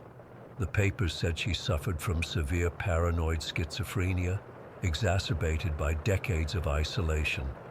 But that doesn't explain how she dug those tunnels alone, or how no one noticed the missing dirt, or how she subdued adult victims without anyone hearing. Sometimes I drive by the old neighborhood when visiting my parents. Ms. Holloway's house was torn down years ago, the lot's still empty. No one wants to build there. But sometimes when I glance over, I swear I can see her, standing tall in her dirty dress and logging boots, chains around her neck, smiling that terrible smile, pointing a bony finger at me. And on windy nights, I still hear her voice carried on the breeze. "The devil is coming for you." I still don't know if she was just insane or if she really was working for something darker. All I know is that what 6 kids saw on Halloween night was real, despite what the adults wanted to believe. And sometimes the monsters aren't hiding under your bed. They're living 3 doors down, tending their garden and waiting for their chance. Story 8. I still get chills thinking about what happened last Halloween. I'm a junior at Willow Creek University, and like most college students, I was looking forward to a fun night out with friends. It's been almost a year, but I can't stop replaying everything in my head, wondering what could have happened if I hadn't trusted my instincts. It was October 31st, and Emma, my roommate, had heard about this huge party at a house near the river. Willow Creek is one of those small college towns where everyone seems to know everyone, which usually makes me feel safe. I remember spending hours on my costume. I went as a vampire, with fake blood and all. Nothing too fancy, just enough to look festive without trying too hard. We arrived at the party around 9 in the evening. The house was already packed, music blasting so loud you could hear it from the street.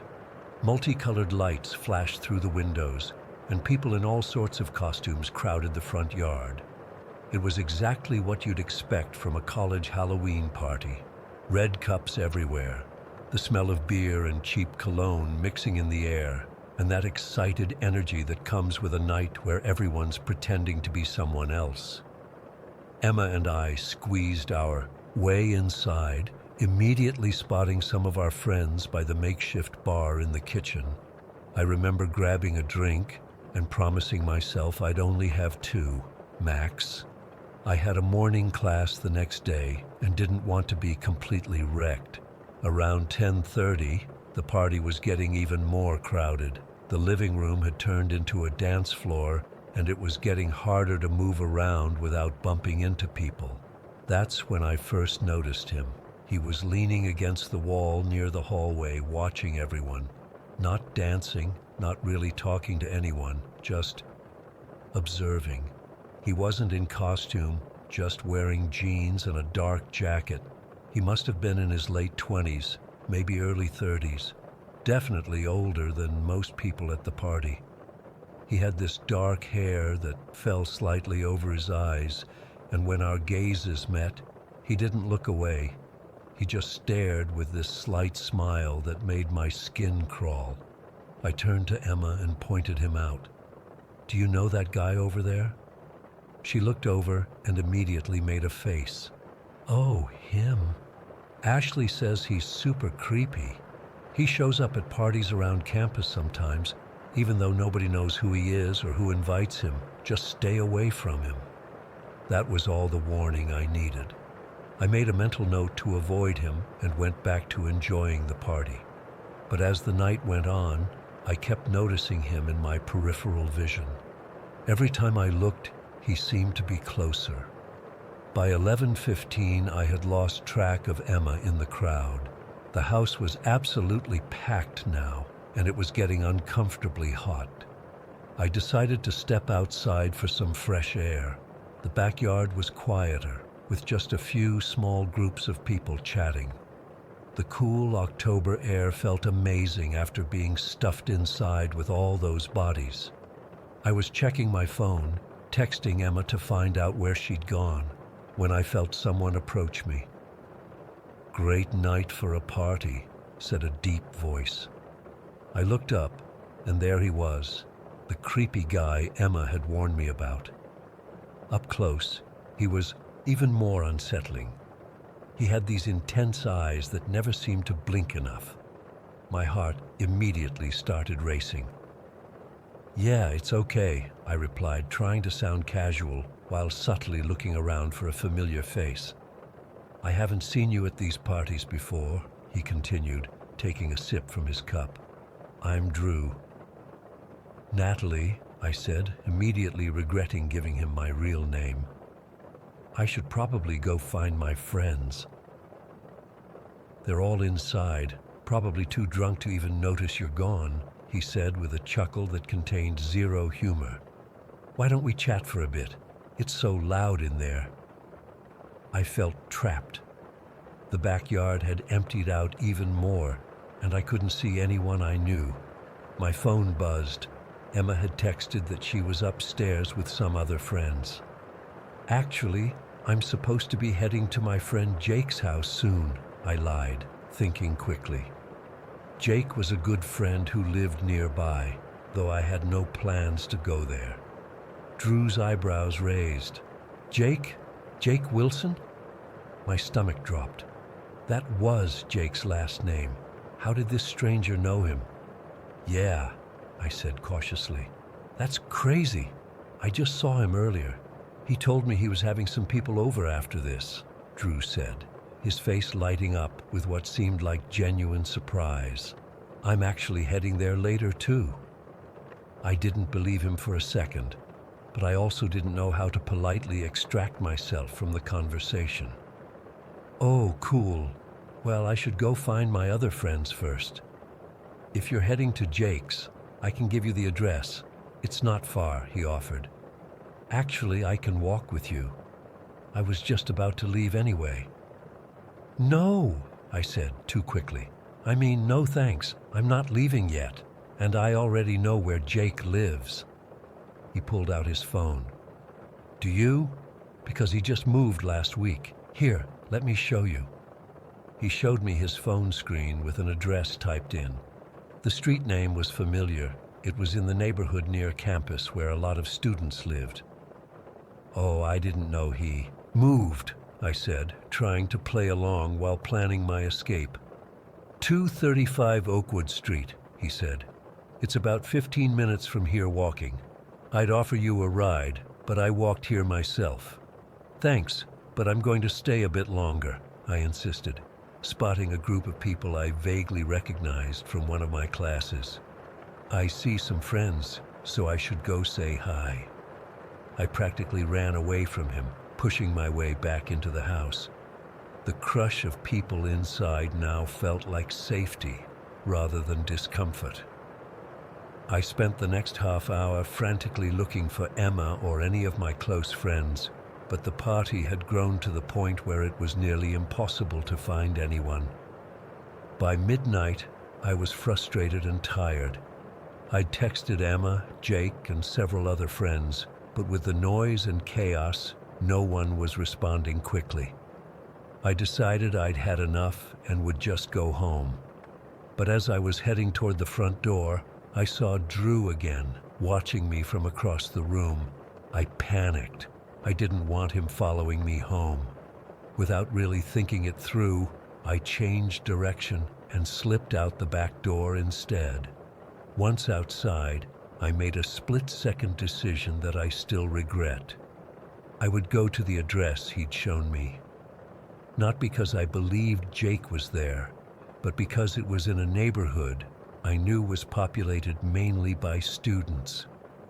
I figured I could knock on a random door if I needed help, or at least be around people if Drew followed me. It was a cool, clear night as I started walking. The streets were still lively with costumed partygoers moving between houses. I kept checking over my shoulder, but didn't see Drew following me. After about 10 minutes, the crowds thinned out as I moved away from the main party areas near campus. The neighborhood began to change subtly. The houses looked older, less maintained. Fewer lights were on. Fewer people were around. By the time I realized I was heading into one of the more run-down areas of Willow Creek, I was already several blocks in. I checked the address again, 235 Oakwood Street. According to my phone's GPS, I was almost there. I told myself that if it didn't look right, I would immediately call an Uber and leave. When I reached the address, I felt a chill that had nothing to do with the October night. The house was dark, except for a faint light visible through closed curtains in one window. The yard was unkempt, with overgrown bushes and what looked like garbage bags piled near the side. This was definitely not a place where Jake or any of my friends would live. I stood frozen on the sidewalk, suddenly aware of how stupid I'd been. Of course, Jake hadn't moved here. This whole thing had been some kind of sick game. Just as I turned to leave, the porch light flickered on. The front door creaked open a few inches. My breath caught in my throat as I saw a figure standing in the doorway. Not Drew, but someone else. Someone wearing all black with what looked like a ski mask covering their face. Before I could process what was happening, the door opened wider, and I saw Drew step out from behind the masked figure. Even from the sidewalk, I could see his smile in the dim porch light. "Natalie, you made it," he called out, his voice sounding eerily cheerful. "Come on in. This isn't Jake's place, it's mine. I just wanted us to have somewhere quiet to talk." Time seemed to slow down. I stood there for what felt like minutes but was probably only seconds, my brain struggling to process the situation. Two men, a dark, isolated house, a lie to get me here. "No thanks," I finally managed to say, my voice barely audible. "I just remembered I need to be somewhere else."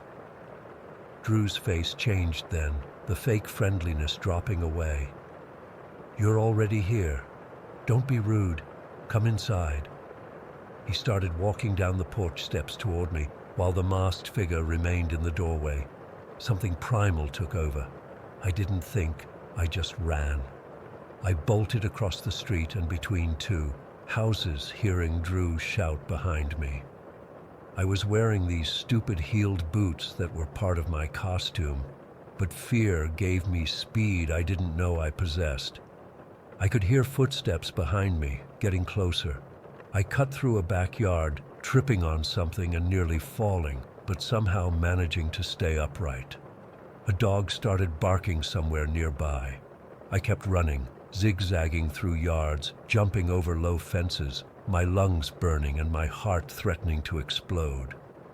I have no idea how long I ran or how many blocks I covered. At some point, I realized I couldn't hear anyone behind me anymore. I found myself in a more populated area where a small group of people were standing outside another party. I rushed up to them, probably looking like a complete mess, and asked to use someone's phone since mine had died. A lie. I was just too panicked to dig mine out. I called Jake, the real Jake, and between gasps for air explained where I was. He and 2 other friends came to get me within 15 minutes. When they arrived, Jake wanted to go back to the house I described or call the police, but I was too scared. What if those men were gone? What if the police didn't believe me? Nothing had actually happened after all. I'd just been scared. Looking back, I know I should have reported it. Who knows how many other women that man has targeted, or what might have happened if I hadn't trusted my instincts and run away. I never saw Drew again after that night, but I still get paranoid at parties. I double-check addresses. I never walk anywhere alone at night, and I always make sure my friends know exactly where I am. Sometimes I look over my shoulder, half expecting to see him watching me from a distance with that same cold smile. That night changed how I see the world. I realized how easily I could have become a statistic, another missing person poster that people walk past without really seeing. I'm sharing this now as a warning. Trust your gut. Stay aware of your surroundings, and remember that sometimes the scariest monsters aren't wearing Halloween costumes. Story 9. I never thought I'd be writing about this, but I need to get it off my chest. I'm still trying to make sense of what happened in that apartment building I manage in San Francisco back in '89. I've been a landlord for over 20 years. You see all kinds of tenants in this business, the good, the bad, the weird, but nothing prepared me for James. He showed up to view the 1-bedroom apartment on the 2nd floor on a foggy April morning. Skinny guy, mid-20s, with these intense eyes that darted around nervously. He had this way of standing, always shifting his weight from one foot to the other like he couldn't stay still. When he talked about his chemistry graduate program at the university, though, he'd get all animated.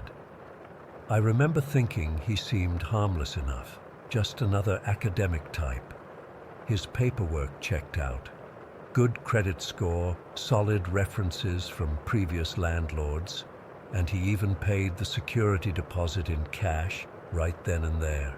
Who was I to turn down a responsible tenant?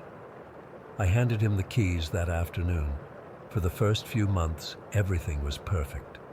James was quiet, kept to himself, paid his rent on time, even early sometimes, the kind of tenant landlords dream about. I only ever saw him in passing, usually carrying grocery bags or those heavy-looking backpacks students lug around. Then around August, Maria from the apartment above his started calling. Maria was in her 60s, lived alone with her cat, and had been in the building for over a decade. Not the type to complain without reason. "Frank," she said during that first call, "there's something strange going on downstairs. Some kind of chemical smell. It's making me dizzy." I promised to check it out and stopped by James's apartment that evening. No answer when I knocked, but I could smell it too. Something sharp and medicinal that burned my nostrils. I left a note asking him to call me. He called the next day, apologizing profusely. said he was working on a school project, nothing dangerous, and promised to be more careful with ventilation. I believed him. Why wouldn't I? Graduate students do all sorts of weird stuff for their research. The calls from Maria stopped for a while. Then, about 3 weeks later, she called again, more insistent this time. The smell was back, stronger than before, and she swore she could hear strange noises too. Bubbling sounds, glass clinking, sometimes what sounded like muttering at all hours. This time when I went over, I used my master key after knocking 3 times with no response. The lease allowed for emergency entry, and with the chemical smell now seeping into the hallway, I felt justified. I wish I hadn't gone in. The living room looked normal enough. Sparse furniture, books stacked on shelves, a laptop on the coffee table. But the kitchen, God, the kitchen. He'd transformed it into some kind of laboratory. Every inch of counter space was covered with equipment. Beakers filled with colored liquids, test tubes in racks, Bunsen burners, and unlabeled bottles of chemicals. Some kind of ventilation setup with flexible tubing was rigged to the window, but it clearly wasn't working well. I was standing there, mouth open, when James walked in from the bathroom. He froze when he saw me. "What are you doing in here?" he asked, his voice eerily calm despite the obvious intrusion. "Emergency inspection," I said, gesturing to the makeshift lab. "What the hell is all this, James?" He started explaining, talking faster than I could follow, something about molecular reconfiguration and practical applications of his thesis research. He insisted none of it was illegal, that he wasn't cooking drugs or making bombs, just research that his department didn't have space for. "The university has labs for this exact purpose," I told him. "They don't understand what I'm doing," he said, rubbing his hands together nervously. "They'd shut it down if they knew. This is important work, Mr. Winters. Revolutionary." I didn't care how revolutionary it was. This was a clear violation of the lease. I told him he had 1 week to remove all the equipment or I'd start eviction proceedings. He nodded, apologized again, promised to clean it up. The look in his eyes, though, it wasn't resignation. It was something else. Determination, maybe, or desperation. I left feeling uneasy, but thought I'd handled it. 1 week wasn't unreasonable. I even called Maria to let her know the situation was being addressed. 6 days later, just 1 day before my deadline, Maria called me at 2 in the afternoon, hysterical. "Frank, you need to come now." She was crying, her voice shaking. "The smell is worse than ever, and James is screaming. I think he's hurt. I already called 911. I drove over immediately, my heart pounding in my chest. By the time I arrived, the street was blocked with police cars, an ambulance, and even a fire truck. People from neighboring buildings were standing around watching. I tried to push my way through, telling them I was the landlord, but a police officer stopped me. "Sir, you can't go in there right now," he said, firm but not unkind. "What happened? Is everyone okay?" He didn't answer directly. "We'll need to speak with you later about the tenant. For now, please stay back." I stood there for hours, watching paramedics go in and out, police taking statements from neighbors. Maria was sitting in an ambulance, oxygen mask on her face. Chemical exposure, I later learned. I caught glimpses of hazmat suits entering the building. It was almost 8 o'clock that evening when my phone rang. A detective identifying himself as Rodriguez wanted to meet me at the building. When I arrived, the emergency vehicles were gone, replaced by a single police car and a van with some kind of government logo I didn't recognize. Detective Rodriguez was a short man with deep creases around his eyes. "Mr. Winters, I'm sorry to inform you that your tenant, James Caldwell, is deceased." The words hit me like a physical blow. "What happened?" "We're still investigating."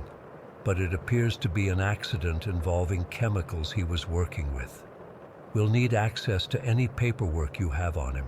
Lease, rental application, anything that might help us contact next of kin. I nodded, numb. When can I access the apartment? I need to assess the damage. The scene is still being processed. We'll let you know.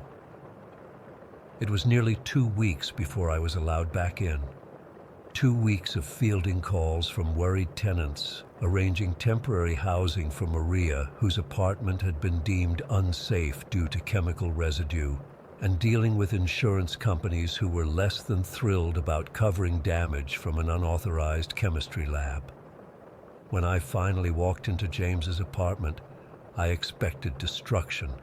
Burn marks, melted equipment, the aftermath of whatever catastrophic experiment had killed him. Instead, I found nothing. The apartment was stripped bare. No lab equipment, no chemicals, no personal belongings. Just empty rooms with the faint, lingering smell of something acrid. The only evidence of what had happened was in the bathroom. The old cast-iron bathtub, the kind with the white enamel coating that you find in older buildings, had a human-shaped burn mark etched deeply into it. Not a stain you could scrub away, but an actual etching, as if something had eaten through the enamel to reveal the dark metal beneath. The silhouette was unmistakably human. Arms, legs, the curve of a head. But there were no scorch marks anywhere else. No ash, no sign of fire at all. I ran my fingers over the edge of the silhouette, feeling where the smooth enamel transitioned to rough, exposed metal. It was cold to the touch, but something about it made my skin crawl. The official investigation concluded within a month. James had been warned about lab safety at his university, but continued dangerous experiments at home. When something went wrong, he apparently jumped into the bathtub to extinguish the flames, but couldn't save himself. Case closed. Accidental death. But that explanation never sat right with me. Where was the other evidence of fire? Why was the burn mark so perfectly shaped? And why did the government take everything from the apartment? I had to replace that bathtub. Cost me a fortune. No amount of cleaning could remove the stain, and I couldn't exactly rent the place out with a human silhouette etched into the tub. But even after the renovation, tenants never stayed long in that unit. They'd move in, then be gone within months, all complaining about the same thing, a persistent chemical smell that would come and go, strongest at night. I tried everything. New ventilation, air purifiers, even had a hazmat team do a deep clean once. Nothing worked. About a year after James died, I tracked down one of his classmates from the university, a nervous guy named Patrick, who kept looking over his shoulder the entire time we talked in a campus coffee shop. James was brilliant, Patrick told me, voice low.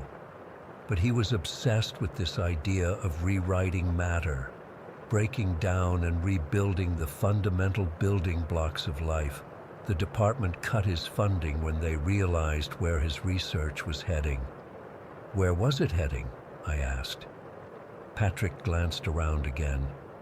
He believed he could dissolve organic matter completely, break it down to its molecular components, and then reconstruct it, restructure it, change what it was fundamentally. Like alchemy? More advanced. He talked about the body as a vessel, about transferring consciousness. Weird stuff. I thought it was just talk until he started showing up with burns on his hands. Chemical burns. He'd laugh about them, call them progress markers. I thought about the bathtub, that perfect human silhouette. Did he ever succeed at any of this? Patrick shrugged. I don't know. We stopped talking when he got weirder. Started talking about experimenting on himself. He paused, took a sip of his coffee. You know what's strange, though? The day before he died, he called me. first time in months. Said he'd had a breakthrough, that he'd figured out how to slip through. Those were his exact words. I can slip through now, Patrick. I can go and come back. I never rented that apartment for more than 6 months at a stretch after that. One tenant swore he heard bubbling sounds from the walls at night. Another claimed she saw a silhouette moving in the bathroom mirror when she turned off the lights, a silhouette that didn't match her own. I'm retired now, past the building management to my daughter, but I made sure to add a special clause to the rental agreements prohibiting the use of volatile chemicals in the apartments. When potential tenants ask about this unusual stipulation, I just say it's standard policy. But I remember that bathtub, that perfect, impossible burn mark. And sometimes, when I'm falling asleep, I think about James's last words to his classmate. I can slip through now. I can go and come back. I wonder where he went, and I wonder if he ever came back. Story 10. I've never really told this story to anyone outside my family. It's been 15 years, but sometimes I still wake up in the middle of the night thinking about what might have happened if I'd made different choices that day. It was late September, I remember, because the leaves were just starting to change. I was 12 years old, bored out of my mind at my brother's soccer game. My mom had dragged me along because she didn't want me home alone, while she and my dad watched my 14-year-old brother play. It was some kind of regional tournament at Westridge Park, which meant the games would go on all day. If you've ever been to a youth soccer tournament, you know how mind-numbing they can be when you're not the one playing. I'd already gone through 2 comic books, eaten all my snacks, and my Game Boy's batteries had died about an hour in. My parents were completely absorbed in the game. My brother was pretty good, and they never missed a moment. "Mom, I'm just gonna walk around for a bit," I said. She barely looked at me, just nodded and said, "Stay where I can see you, Daniel." But she wasn't really paying attention. My dad was yelling something about offsides. I wandered away from the bleachers, kicking at rocks and watching other games happening on the nearby fields. Eventually, I drifted toward the edge of the park, where it backed up to some woods. There was this old, abandoned hockey rink, just a concrete slab with weathered boards around it and rusty metal goals at each end. During winter, they'd sometimes flood it for ice skating, but in September, it was just a forgotten corner of the park. I had a tennis ball in my pocket that I'd found earlier, so I started throwing it against the boards of the rink, pretending I was a pitcher. The hollow thwack of the ball hitting the wood was satisfying, and I got into a rhythm. Throw, catch, throw, catch. I don't know how long I was there, maybe 15 minutes, when I heard a voice behind me. "Nice arm you got there, kid." I turned around to see a man standing at the edge of the trees. He wasn't particularly tall, but he seemed big somehow. He wore a faded blue baseball cap pulled low over his eyes and had this scruffy beard that was starting to gray. His jacket was too heavy for the weather, one of those canvas work jackets with the flannel lining. I remember thinking it was weird because I was comfortable in just a t-shirt. "Thanks," I mumbled, suddenly aware that I was pretty far from the soccer fields. Not so far that I couldn't see people, but far, enough that they weren't paying attention to me. "You play baseball?" he asked, taking a few steps closer. He had his hands in his pockets and was smiling, but something about the smile didn't quite reach his eyes. "Yeah, Little League," I said, bouncing the tennis ball nervously in my hand. "Thought so. I can tell by how you throw." He was closer now, maybe 15 feet away. "I used to coach, you know. Travel teams, high school, that sort of thing." I didn't know what to say to that, so I just nodded and threw the ball against the boards again. It bounced back wildly, and I had to lunge to catch it. "Good hands, too," he said, nodding approvingly. "You know, it's funny I ran into you. I was just cleaning out my truck and found this really nice baseball glove. Leather, barely used, pro model." My interest perked up despite myself. My own glove was falling apart, and my parents had said I needed to earn a new one. "Really?" I asked. "Yeah, it's just sitting in my truck. I was going to donate it somewhere, but if you'd use it, you can have it. No point in it going to waste." Something in my stomach tightened a little. My parents had always warned me about strangers offering things. But this guy said he was a coach, and he was talking about baseball like he knew what he was doing. "That's okay," I said, starting to back up a little. "I should probably get back to my brother's game." "It'll just take a minute," he insisted, his voice changing slightly, less friendly, more urgent. "My truck's right over there." He pointed toward a small parking area on the other side of the woods. "You can see it from here." I couldn't actually see any truck from where we were standing. "I have to ask my parents first," I said, clutching the tennis ball tighter. His face changed then, just for a second, before he forced that smile back. Sure, I get it. But it'll just take a minute, and then you can surprise them with the new glove. Come on." I parked right around the path. Looking back now, I should have just turned and sprinted back to the fields. But when you're 12, you're caught in this weird space where you're trying to be more independent, but you still don't fully trust your instincts. And adults still have this authority that's hard to question. So when he started walking along the tree line, gesturing for me to follow, I hesitated but then went along, staying several feet behind him. I figured I could always run if I needed to. We walked along the edge of the woods, not going in too deep, which made me feel a little better. I could still hear the distant cheers from the soccer games.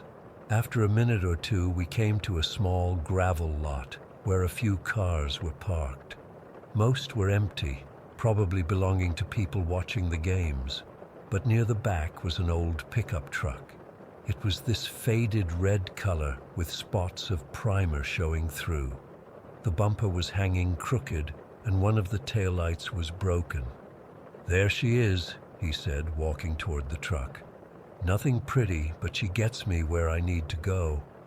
I stopped about 10 feet away, suddenly very aware of how isolated this spot was.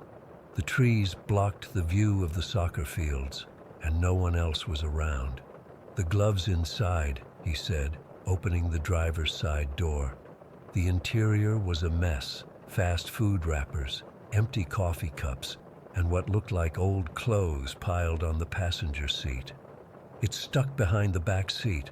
Why don't you hop in and grab it? My back's been killing me lately." I didn't move. "I can't reach it from here," he said, his voice hardening just a little. "Just climb in for a second."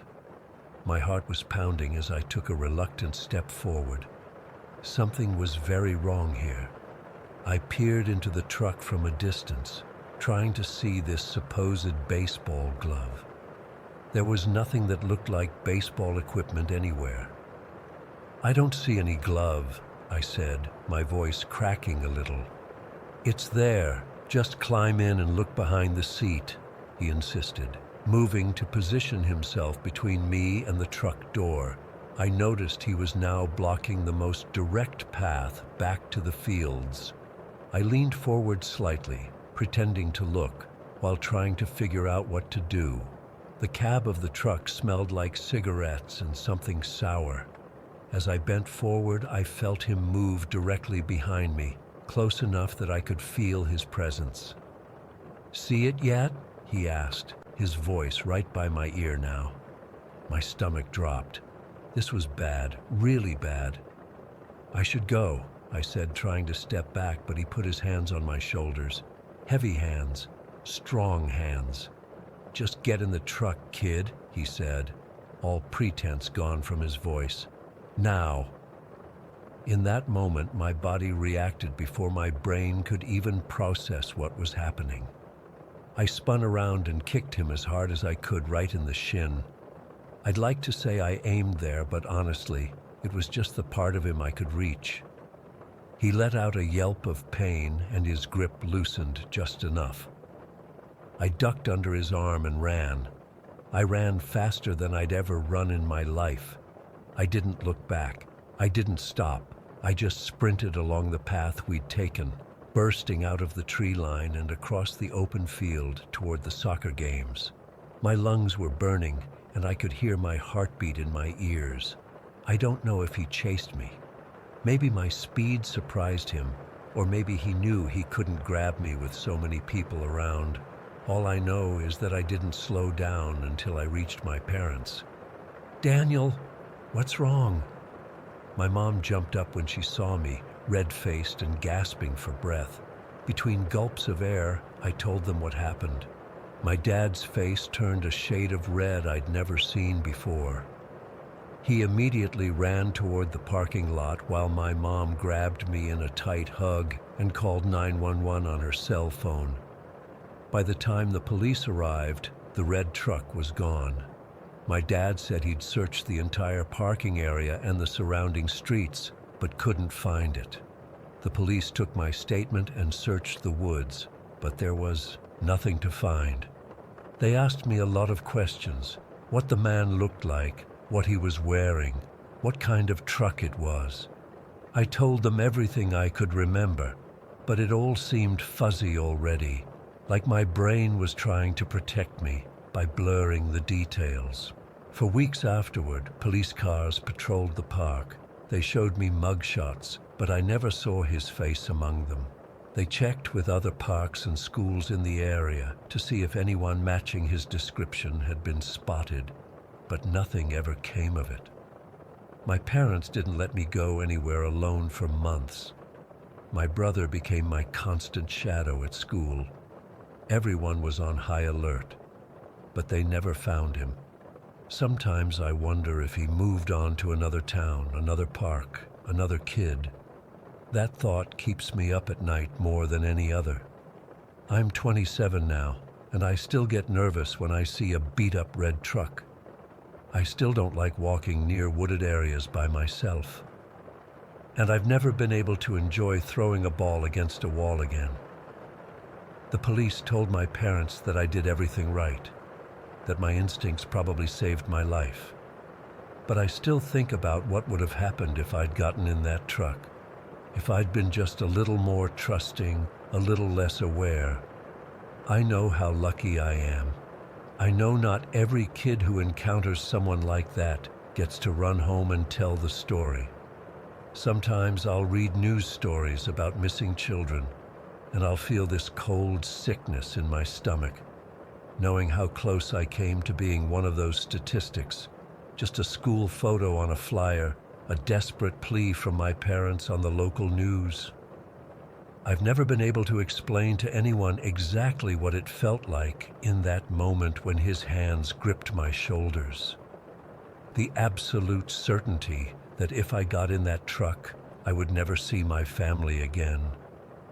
It's a feeling I wouldn't wish on anyone, especially not a 12-year-old kid who just wanted to cure his boredom at a soccer game. To this day, I don't know what his real intentions were. I don't want to know. All I know is that on an ordinary September afternoon in a park full of people, I came face to face with something evil, and somehow I got away. Story 11. I've never shared this with anyone outside my therapist. I'm only writing this now because I need to feel like I'm not crazy, and maybe someone here has experienced something similar. I don't expect solutions. I just need to know I'm not alone. This happened 3 months ago. I'd been hiking sections of the Appalachian Trail in North Georgia for years. I know those woods like the back of my hand, or at least I thought I did. There's this old-timer Everett who lives in a cabin about 4 miles off one of the less-traveled spurs. Local hikers know him. He's harmless, just prefers solitude. I'd stop by occasionally to check on him, bring him supplies, that sort of thing. That day started normal enough. I'd hiked to Everett's place carrying some medications he needed. It was early October, perfect hiking weather, crisp air, leaves just starting to turn. I reached his cabin around noon, planning to head back before dusk. Something felt off the moment I arrived. Everett seemed jumpy, distracted. His cabin looked different too. The windows were covered with what looked like black garbage bags taped up, and I noticed bundles of dried sage hanging above every doorway. When I asked about it, he just muttered something about keeping things out. We sat on his porch while he sorted through the supplies I'd brought. He kept glancing at the tree line, like he was watching for something. That's when he started talking about it. "You heading back today?" he asked, his voice tighter than usual. I nodded, planning to make it back before dark. His face changed. "Listen to me carefully. The woods ain't right lately. I've heard plenty of Everett's superstitions before. The man's lived alone in these mountains for 30-some years, but something in his tone made me pay attention. If the woods go quiet on you, and I mean dead quiet, you stop walking. Don't talk, don't run, and whatever you do, don't turn around." His eyes were dead serious. "Something's been moving through these parts." I smiled, trying to lighten the mood. "Bears are active this time of year." "This ain't no bear."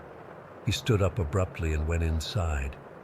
When he returned, he pressed a small cloth pouch into my palm. It felt lumpy, maybe 2 inches square, tied with twine. "What's this?" I asked. "Salt, bones, a few teeth, stuff it doesn't like." His hand trembled slightly. "Keep it on you. Don't open it." I pocketed it to humor him, figuring he was having one of his episodes. Looking back, I wish I'd asked more questions. The hike back started fine. The main trail was about a mile from Everett's cabin, accessible by a narrow path that connected to it. I'd traveled this route dozens of times. The forest was alive with sound, birds calling, squirrels rustling through fallen leaves, the occasional snap of a branch from some larger animal moving in the distance. Normal forest sounds. I was maybe 2 miles in when I first noticed the change. It wasn't immediate, more like a gradual fading. The birdsong thinned out, then stopped entirely. The rustling in the underbrush ceased. Within minutes, the woods fell into an unnatural silence. I remembered Everett's warning and felt a ridiculous chill. I kept walking but slowed my pace, straining to hear anything. Wind in the trees, distant birds, anything. Nothing. Just the sound of my own breathing and footsteps on the trail. That's when I saw it. Not directly, just at the edge of my vision, standing between trees maybe 50 yards off trail. I didn't get a clear look, just an impression of something tall, too tall, with proportions that seemed wrong. Arms too long, legs bent like a deer's, but not quite. I snapped my head to look directly at it, but nothing was there. I quickened my pace, telling myself it was just my imagination triggered by Everett's warnings. The silence pressed in. I could hear my heartbeat now, thumping in my ears. The pouch in my pocket seemed to grow heavier. The sun was lower than it should have been. I checked my watch. 4:30. It didn't make sense. The hike back should only take 3 hours at most, and I'd left around noon. I'd been walking less than 2 hours, but the light had that golden orange quality of late afternoon sliding toward evening. I remember thinking I should have passed the halfway marker by now, a distinctive lightning-struck oak that all the locals know. When I finally reached it, relief washed over me. Then I checked my GPS. According to my tracker, I'd only gone half a mile from Everett's cabin. That was impossible. I'd been walking steadily for nearly 2 hours. That's when I heard it. Singing. At least that's the closest word I have for it. A voice that sounded almost human, but held notes too long, with tones that seemed to slide between pitches in a way human voices can't. It came from behind me at first, then seemed to circle around. I stood frozen, remembering Everett's words. Don't run, don't turn around. The singing moved. It was in front of me now, then to my right, then behind me again. So close that I felt hot breath on the back of my neck. I clutched the pouch in my pocket and kept walking, eyes fixed on the trail ahead.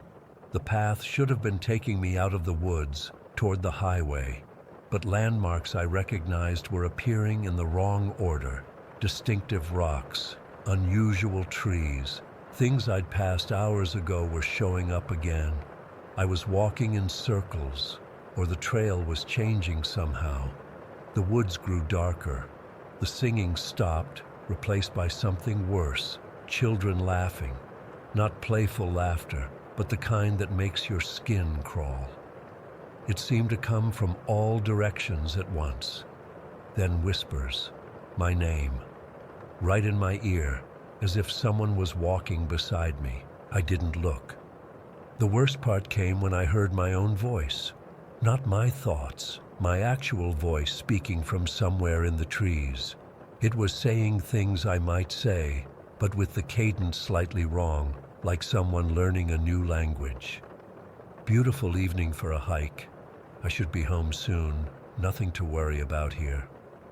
By now, the sun was setting, casting long shadows that seemed to move independently of the trees that created them. I reached a clearing I recognized. I should have been nearly back to the trailhead. Instead, I saw the lightning-struck oak again. Somehow, impossibly, I was back at the halfway point. That's when I saw myself. Standing just off the trail was what looked exactly like me. Same clothes, same backpack, same face. But its smile was too wide, and when it shifted its weight, I could see its knees bent backward. It raised a hand in greeting, mirroring my exact posture. Everett's warnings dissolved. Pure animal panic took over. I ran. The trail disappeared beneath my feet. One moment I was on packed dirt, the next plunging through dense underbrush. Branches whipped my face. I tripped over roots and fell hard, scrambling back up with my hands covered in dirt and blood from a cut I don't remember getting. Night fell completely. I had a flashlight but was too terrified to stop and find it. The forest had transformed into something alien. Trees seemed to shift positions when I wasn't looking directly at them. The ground felt spongy, wrong. I ran until my lungs burned, then collapsed against what I thought was a tree trunk.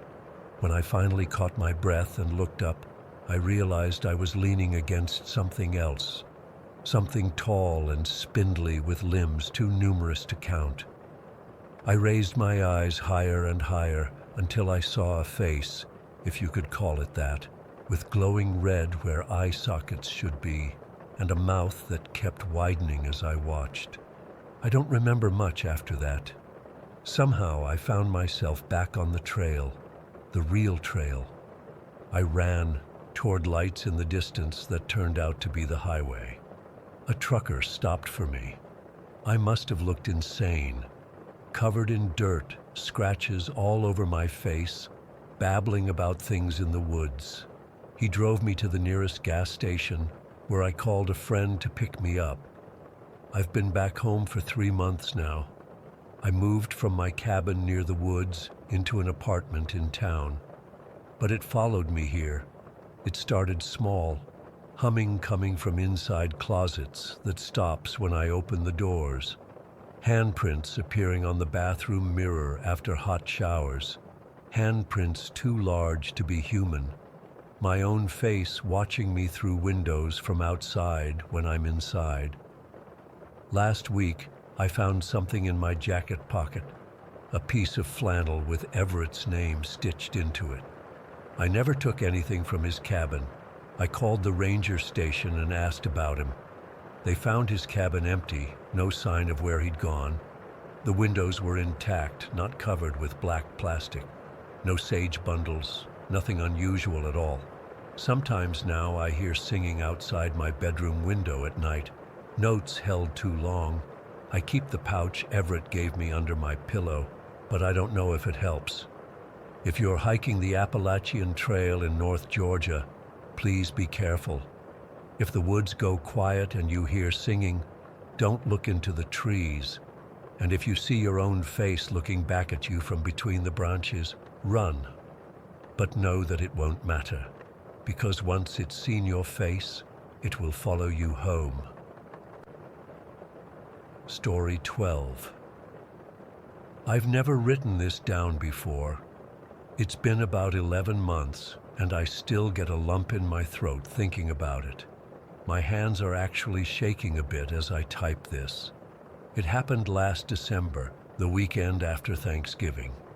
My wife Emily had taken our kids, Zach, 8, and Lily, 6, to visit her college roommate about 40 minutes away.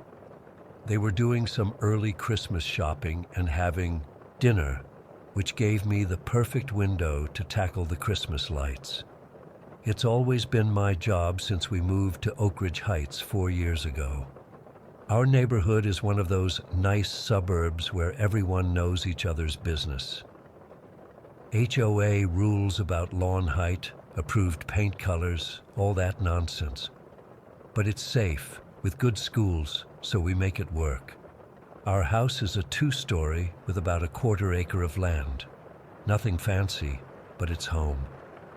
Emily had left around 11 that morning, and I spent a few hours watching football before dragging out all the decoration boxes from the garage. The weather was perfect for December, about 45 degrees, crisp but not freezing. I figured I'd knock it all out before they got back around 7. I started working around 2 in the afternoon. I had a system, lights along the front gutters first, then the bushes, trees, and finally the back of the house. I always saved the back for last, because nobody sees it except us. But Emily insists it looks odd if we only decorate the front. By 4:30, I had the entire front and sides done. The sun was already setting. You know how early it gets dark in December. I grabbed my thermos of coffee, took a quick break, and then hauled everything to the backyard. This is where things get weird. I'd positioned my extension ladder against the back of the house and climbed up with my staple gun and a strand of lights. Our backyard has a wooden privacy fence that's about 6 feet tall, and beyond that is just a small patch of woods that separates our neighborhood from another one. Nothing special or creepy about it normally. I was working my way along the gutter line, probably 15 feet up. The sky was almost completely dark by then, but I had my headlamp on and some floodlights from the patio illuminating the yard. I remember thinking I should hurry up because the temperature was dropping. That's when I heard something. At first I thought it was a neighbor's dog or maybe a raccoon rustling around in the bushes near our fence. I paused, listened, then went back to stapling. Then I heard it again, more deliberate this time, like footsteps trying to be quiet. I turned off my headlamp and looked down. About 20 feet away, near our back gate, was a man, just standing there.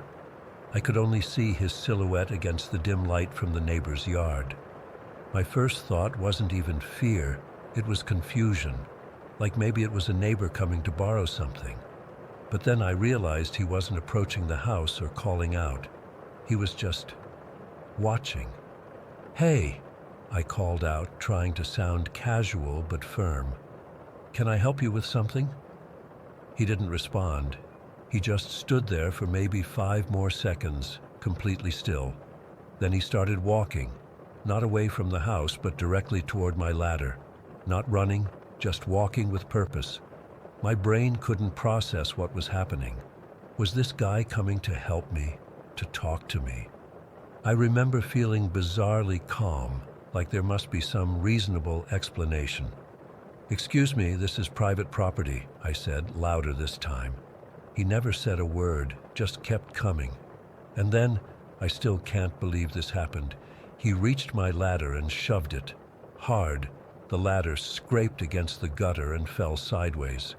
I dropped the staple gun and barely managed to grab onto the gutter. For a second, I was dangling 15 feet above the ground, my feet kicking at nothing. Somehow, I pulled myself up onto the roof. The gutter bent but held my weight. Now I was trapped on my own roof, and this stranger was standing in my backyard. "What the hell, man?" I shouted, my heart pounding. "I'm calling the cops." He still didn't speak. Instead, he turned toward my house. That's when I noticed our back door was unlocked. I'd been going in and out all afternoon. Before I could even process what was happening, he opened the door and went inside my house. My house, with all our family photos, my kids' rooms, Emily's, jewelry, our lives. I fumbled for my phone in my jacket pocket, my hands shaking so bad I could barely dial 911. The dispatcher answered, and I tried to explain what was happening without sounding completely insane. "There's an intruder in my house," I said, whispering even though I was on the damn roof. "I'm trapped on my roof. He knocked down my ladder, and he's inside my house right now." The dispatcher kept asking me questions, my address, my name. Was I sure I saw someone go in? Did he have a weapon? All I could think was that every second she kept me on the phone was another second this stranger was in my house doing who knows what. "Please hurry," I begged. "I don't know what he's doing in there." She told me to stay on the line, that officers were already on their way. I was trying to stay calm, but my mind was racing with horrible possibilities. What if he was destroying our things? What if he was stealing the Christmas presents I'd already wrapped and hidden? What if he was setting up to wait for my family to come home? That last thought made me panic. I shouted down at the house, "The police are on their way. They'll be here any minute." I don't know if he heard me or not. The house was silent from my perspective. I couldn't see through any windows from where I was perched on the roof. For about 4 minutes, which felt like 4 hours, nothing happened. The dispatcher kept asking if I could see anything, and I kept saying no. Then the back door burst open. The man came running out, not walking like before, but full-on sprinting. He crossed our yard in seconds, leaped over the fence like it was nothing, and disappeared into the neighbor's yard. I tried to describe him to the dispatcher, but I realized I couldn't. Average height, average build, dark clothes. I never saw his face clearly. He was just a shadow person who had violated my home and left me stranded and terrified. About 6 minutes later, I heard sirens. 2 police cars pulled up in front of my house. I had to shout to get their attention because they were knocking on the front door while I was still stuck on the damn roof.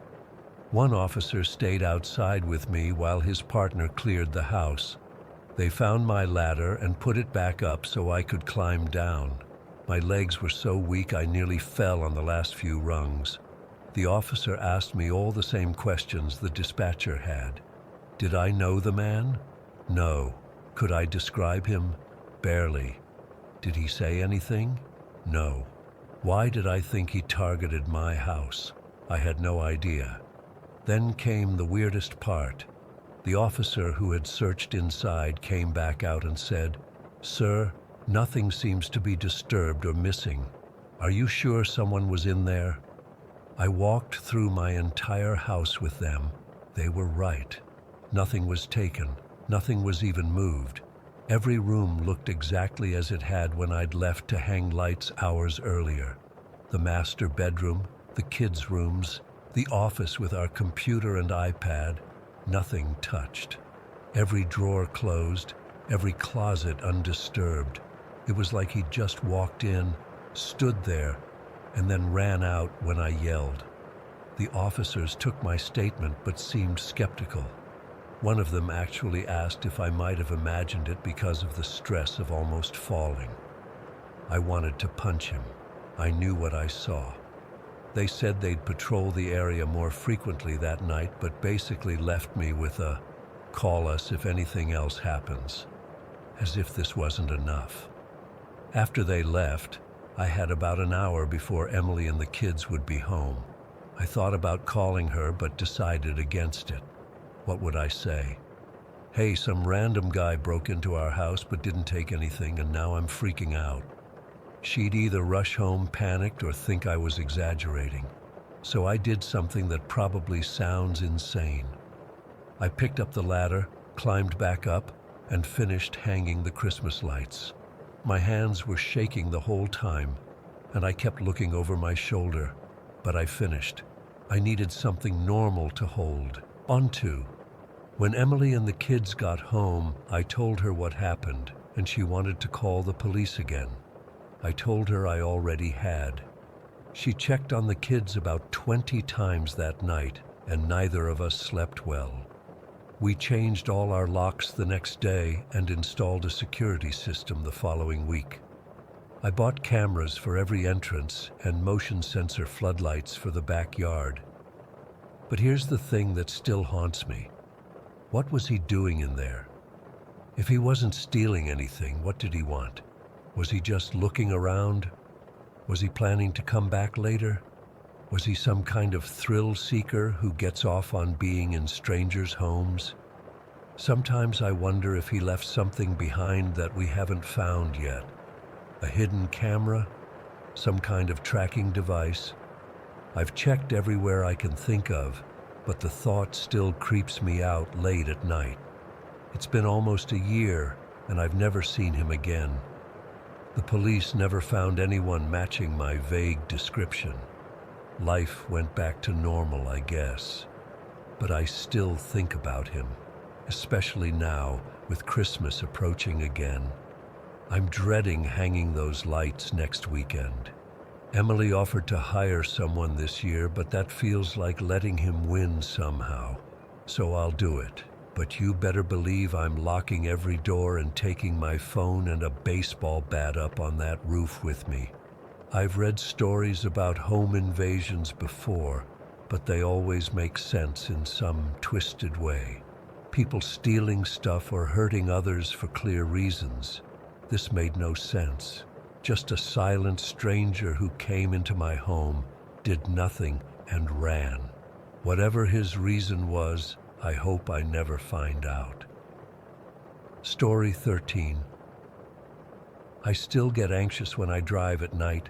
It's been 4 years since it happened, but I can't shake the feeling that someone's watching me from the darkness beyond my headlights. I've tried therapy. I've tried medication. I've even tried convincing myself it was just some sick prank. But nothing helps, because deep down, I know what I saw that night wasn't normal. I was 16 then, had just gotten my license a few months before. My parents lived about 2 hours outside the city in this really remote part of the English countryside. You know those roads where there's nothing but fields for miles? That was my route home. I'd been staying with my aunt in the city for a school project, and I was heading back on a Friday evening in late October. I'd made this drive dozens of times before, usually during daylight, but occasionally in the evening like this. My little Ford Fiesta wasn't anything special, but it was reliable, and I knew those roads well enough, or at least I thought I did. It started getting dark earlier than I expected. I remember checking the time. It was only around 6 in the evening, but the clouds were heavy and the sun had already disappeared. My headlights carved a narrow path through the darkness, and I had that weird sensation of being in a bubble, like nothing existed beyond what I could see. About 40 minutes from home, I turned onto this narrow country lane. It's one of those single-track roads with occasional passing places, hedgerows on both sides, and literally nothing around for miles. No streetlights, no houses, just fields and more fields. I remember thinking I should text my mum to let her know I was on my way, but there was no signal out there. Never is. I was driving maybe 40 miles per hour, not too fast because the road was windy, and I'd seen deer a few times before. I had the radio on low, some pop song I can't even remember now. And that's when I noticed the first flash of light in my rearview mirror. At first I thought it was another car coming up behind me, but it didn't seem right. The light was too bright, too white, and it wasn't steady like headlights. It flashed once, then again, like someone was signaling. I slowed down a bit, thinking maybe there was a problem on the road ahead. That's when I saw them. In the darkness ahead, right in the middle of the narrow lane, were 4 people standing in a line across the road. A human roadblock. They were just standing there, not moving, not saying anything, just blocking the entire width of the road. My headlights illuminated them, and I felt this cold dread wash over me. They were all wearing these bright white masks. Not Halloween masks or animal masks or anything with features. Just plain, white, featureless masks that seemed to glow in my headlights, the kind that cover your entire face with just slits for eyes. 2 of them, the ones on the ends, were holding something. At first, I couldn't tell what, but as I got closer, I realized they looked like baseball bats or cricket bats, something long and solid. Another one was holding what looked like a powerful torch or spotlight, the source of the flashing I'd seen. I felt my heart drop into my stomach. This was not normal. This was not kids messing around. These were adults, and they were deliberately blocking the road in the middle of nowhere. I took my foot off the accelerator, and the car started to slow. For a split second, I actually considered stopping. That's how programmed we are to follow social norms, even when every instinct is screaming danger. But then one of them took a step forward, and I snapped out of it. I had no phone signal. The nearest house was miles away. It was just me and them on this pitch-black road. I had 2 choices: slow down and risk whatever they had planned, or floor it and hope they'd move. I chose the second option. My hands were shaking so badly I could barely grip the steering wheel, but I pressed the accelerator to the floor. The Fiesta wasn't powerful, but it lurched forward with a whine of protest. I aimed straight for a gap between 2 of them, praying they'd jump out of the way. 2 of them did leap aside at the last second. I remember seeing one mask turn to follow me as I shot past, the empty eye slits seeming to stare right through me. But the other 2, they started running after my car, actually chasing it. Who does that? I was going maybe 50, 60 miles per hour by then, taking the curves far too fast, but I couldn't stop. In my rearview mirror, I could see the flashlight beam bouncing as one of them ran after me, getting smaller and smaller until it vanished around a bend. My hands were sweating so much the steering wheel felt slippery.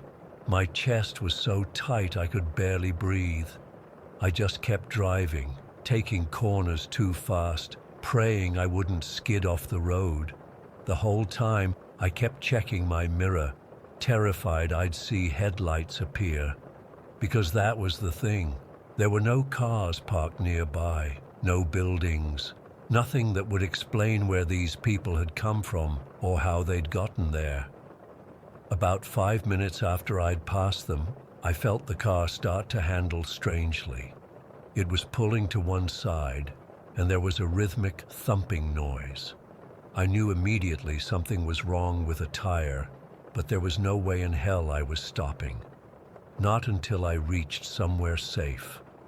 I drove the remaining 35 minutes home on what I later discovered was not one, but two damaged tires. The car was making awful noises by the time I pulled into my parents' driveway, and I was in such a state that I couldn't even turn the engine off properly. I just sat there, shaking uncontrollably, until my dad came out to see what was going on. I remember stumbling out of the car and just collapsing into his arms, sobbing so hard I couldn't speak. My mum appeared, and they both helped me inside. It took nearly half an hour before I could tell them what happened. Dad went out to check the car while Mum called the police. When Dad came back in, his face was white. He'd found nails, actual nails, embedded in both tires on the right side of the car. Not random nails like you might run over by accident. These were large, heavy-duty nails that had been deliberately placed, probably in some kind of board or strip that I'd run over. It wasn't a coincidence. It was a trap. The police came about an hour later. They took my statement and went to investigate, but of course by then, whoever it was had long gone. They found evidence that vehicles had been parked in a field entrance about half a mile from where I'd seen the masked people, tire tracks and cigarette butts. They also found a crude nail strip like my dad had suspected. For weeks afterward, I couldn't sleep. I kept seeing those blank white masks in my dreams. I'd wake up gasping for air, convinced someone was standing over my bed. I refused to drive anywhere after dark. Even now, 4 years later, I won't drive alone at night in rural areas. The worst part isn't even the memory of what happened. It's the questions I can't answer. Who were those people? What would they have done if I'd stopped? Were they just trying to rob me, or was it something worse? And how did they know someone would be coming down that road at that specific time? The police had theories. Maybe they were watching the junction where I turned off the main road. Maybe they'd targeted other drivers before. They checked reports of similar incidents but found nothing concrete. They increased patrols in the area for a while, but eventually life moved on, for everyone except me. Sometimes I wonder if I imagined how organized it all seemed, but then I remember the nail strip, the way they stood in formation, the fact that they had no visible transport but clearly hadn't walked miles across fields in the dark. This wasn't opportunistic. This was planned. I'm 20 now. I'm at university, living a normal life on the surface. But I've never driven that route again. I take the long way around, adding 40 minutes to my journey just to avoid that stretch of road. I've installed every safety app on my phone. I have a dash cam that records constantly. I carry a personal alarm. But none of it makes me feel safe, because I know something most people don't, that there are people out there who stand in the darkness wearing blank masks, waiting for headlights to appear on empty roads. I still don't know what they wanted from me. But 4 years later, I'm certain of one thing. If I'd stopped that night, I wouldn't be here to tell this story. Story 14. I've never told this story to anyone outside the task force. For almost 40 years, I've kept my mouth shut about what happened on Osceola Peak. But I'm getting older now, and some things just need to be said before I take them to my grave. Back in October of '86, I was serving as a U.S. Marshal based out of Spokane. I'd been with the service for 11 years by then, seen some rough stuff, but nothing like what went down that day. We got the call on a Tuesday morning. My supervisor pulled me into his office, coffee still hot in my hand, and told me I was being assigned to a high-priority fugitive task force. The target was Raymond Ridgway, age 42. He'd killed 4 civilians in a shooting spree at a grocery store in Spokane, then somehow got tipped off about the FBI agents coming for him. Shot two of them point blank when they showed up at his apartment. Real sick bastard. Intelligence had him hiding out in the Passaton wilderness, way up near the Canadian border, specifically on Osceola Peak, which sits at around 8,500 feet elevation. It's remote as hell up there. Perfect place to disappear if you know what you're doing, and apparently Ridgway did.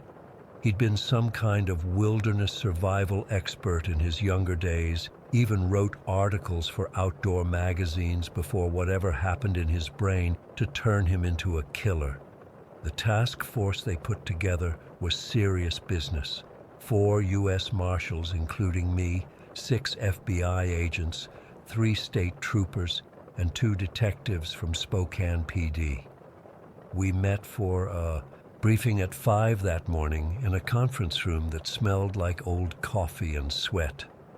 I remember the FBI special agent in charge, Dawson, standing at the front of the room with a map of the wilderness area taped to the wall.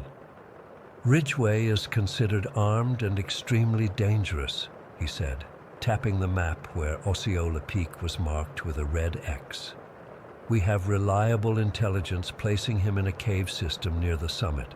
The plan is to approach from the south face, secure the perimeter, and take him alive if possible." Someone asked how reliable the intelligence was. Turns out a hiker had spotted someone matching Ridgway's description 3 days earlier and reported it when he got back to civilization. Not exactly rock solid, but it was all we had. We mobilized at dawn, starting from Highway 20 and working our way deeper into the wilderness. I remember the morning being unusually cold for October, with frost covering the ground and our breath coming out in white clouds. The hike was brutal, 8 miles of increasingly steep terrain with full tactical gear. By noon, we were only halfway up the mountain, stopping every so often to catch our breath in the thinning air. My partner for the operation was Jim Kovacs, another marshal with about 15 years on the job. Good guy, steady under pressure. We'd worked together on a couple of other fugitive cases before. "You believe this shit?" Jim whispered to me during one of our breaks. "All this manpower for one guy?" I shrugged. "He killed 2 feds. They take that personally." Around 2 in the afternoon, we approached the base of the steepest part of the mountain.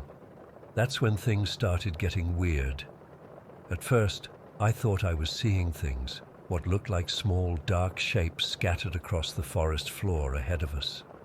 As we got closer, I realized they were animals, dead animals. There must have been dozens of them, squirrels, birds, even a few rabbits and foxes just lying there on the ground. They weren't mangled or torn apart. No blood. They looked like they had just stopped, like someone had hit a pause button on them mid-life. "What the hell?" Jim muttered, kneeling down to examine a dead robin. "No visible injuries." One of the FBI agents, Michaels, I think his name was, came over to see what we were looking at. "Jesus, what do you think killed them?" "No idea," I said, "but they're not decomposing. This happened recently." That's when I noticed how quiet it had gotten. No bird song, no rustling in the underbrush. Nothing but the sound of our own breathing and equipment. Agent Dawson made his way over, took one look at the dead animals, and his face hardened. He got on his radio and had a brief, hushed conversation with someone. I couldn't hear what was said, but when he turned back to us, his expression was all business. "We continue the operation as planned," he announced.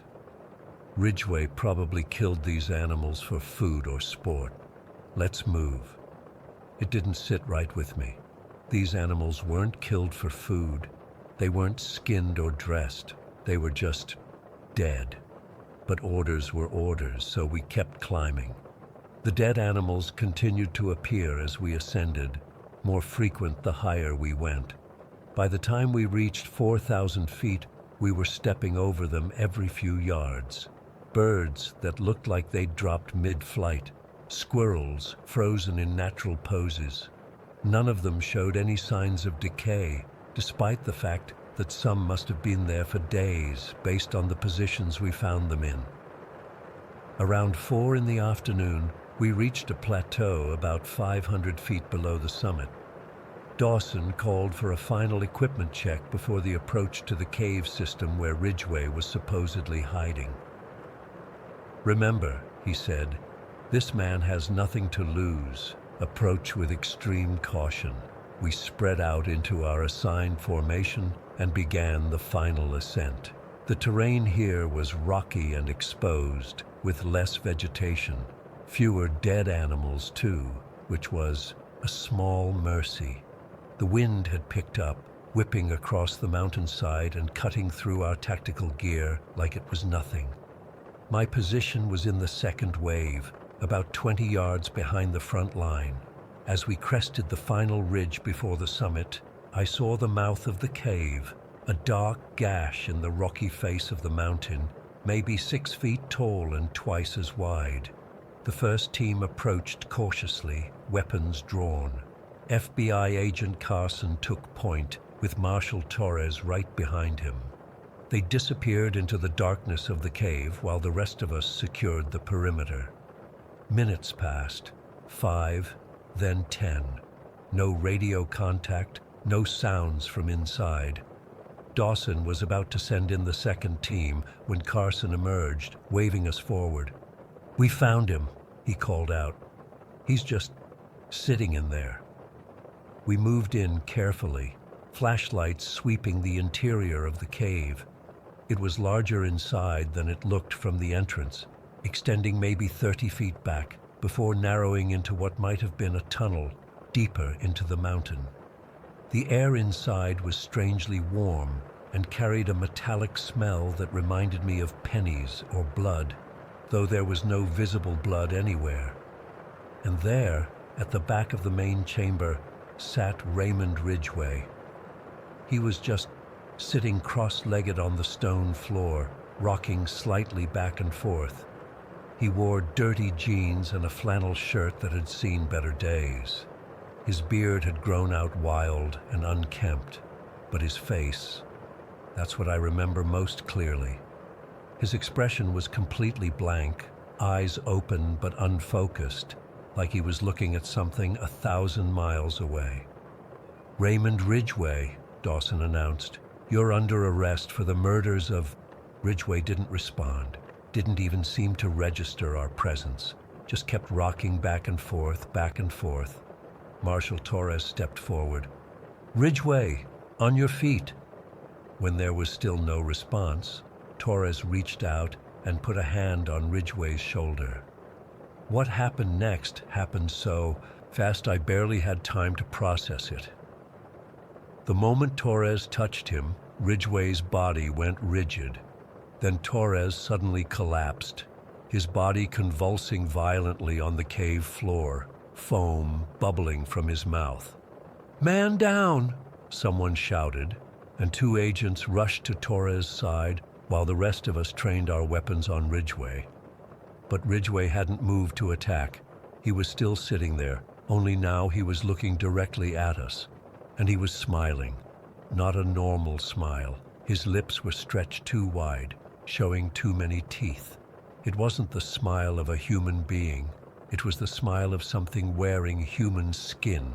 "On the ground, now!" Dawson bellowed, his weapon aimed at Ridgway's chest. Still smiling, Ridgway slowly laid himself down on the ground, arms out to his sides. We cuffed him without resistance while Torres continued seizing on the ground nearby. "We need emergency evac," Dawson barked into his radio. "Officer down, possible medical emergency." They had to carry Torres out of the cave. His seizure had stopped, but he was completely unconscious, his breathing shallow. Ridgway walked out under his own power, that unnatural smile never leaving his face. He didn't say a word, not one single word. The helicopter arrived 30 minutes later, touching down on a relatively flat area about a quarter-mile from the cave. They loaded Torres in first, then Ridgway, secured between two FBI agents. The rest of us would hike back down since there wasn't room for everyone.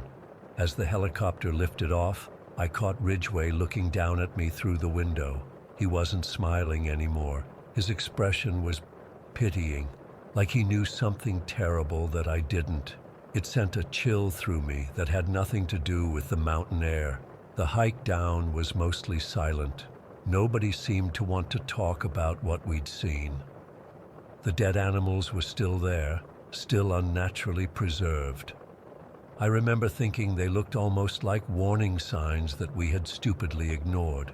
When we finally made it back to base camp, we learned that Torres was in critical condition at Sacred Heart Medical Center in Spokane. He remained in a coma for a week, and when he finally woke up, he had no memory of what happened in the cave. No memory of the entire day, in fact. The doctors called it a neurological event of unknown origin.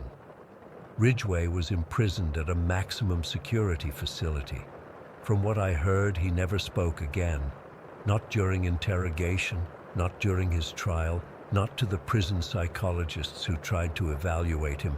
He just sat in his cell, rocking back and forth, sometimes smiling that terrible smile. The official report explained away the dead animals as Ridgway hunting for food. Torres's seizure was listed as coincidental, unrelated to the case. The metallic smell in the cave? Not mentioned at all. Everything wrapped up nice and neat, nothing to see here.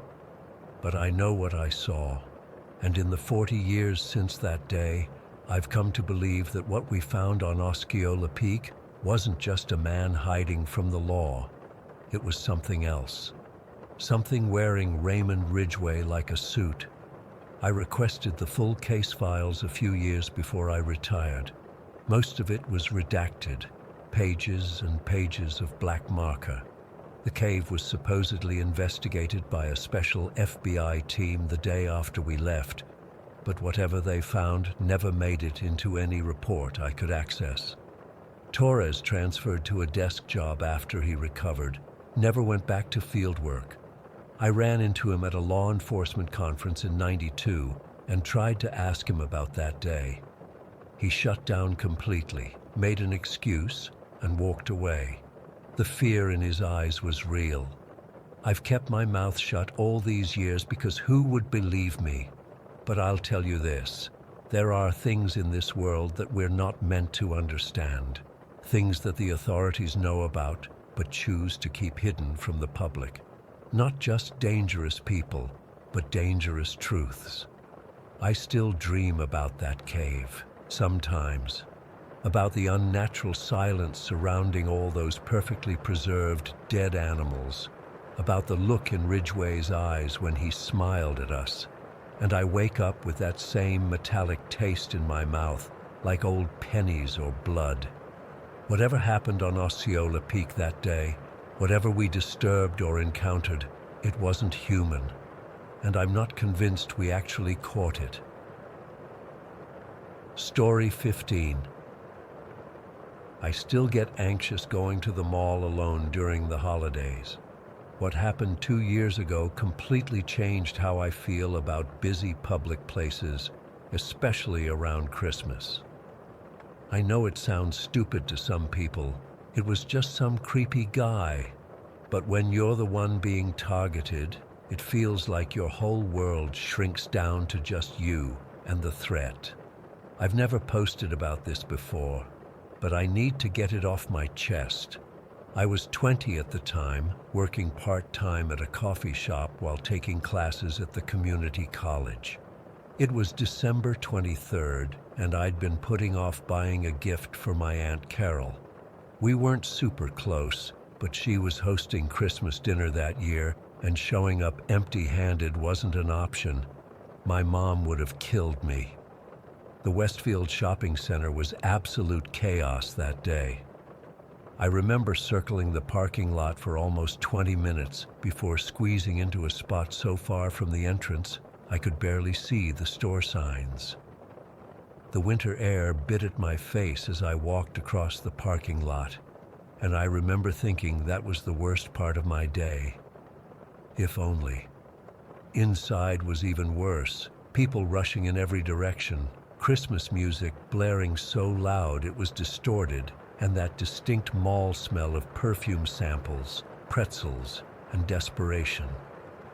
I headed straight for Bath & Body Works, since Aunt Carol was obsessed with their seasonal candles. Simple gift, in and out, that was the plan. I was browsing the holiday collection when I first noticed him. He was standing, near the store entrance, just watching. Not shopping, not talking on his phone, just staring in my direction. At first I didn't think much of it. Maybe he was waiting for someone, or trying to figure out what to get his girlfriend. But when I moved to a different display, he shifted too. He was maybe in his 30s, with a completely shaved head and these intense eyes that seemed to follow my every move. He wore a dark green jacket that looked too heavy for the heated mall, and he kept fidgeting with something in his pocket. What really unsettled me was how he wasn't even trying to hide that he was watching me. Most creeps at least pretend to be looking at something else. I grabbed a random pine-scented candle and headed to the checkout, hoping he'd stay put.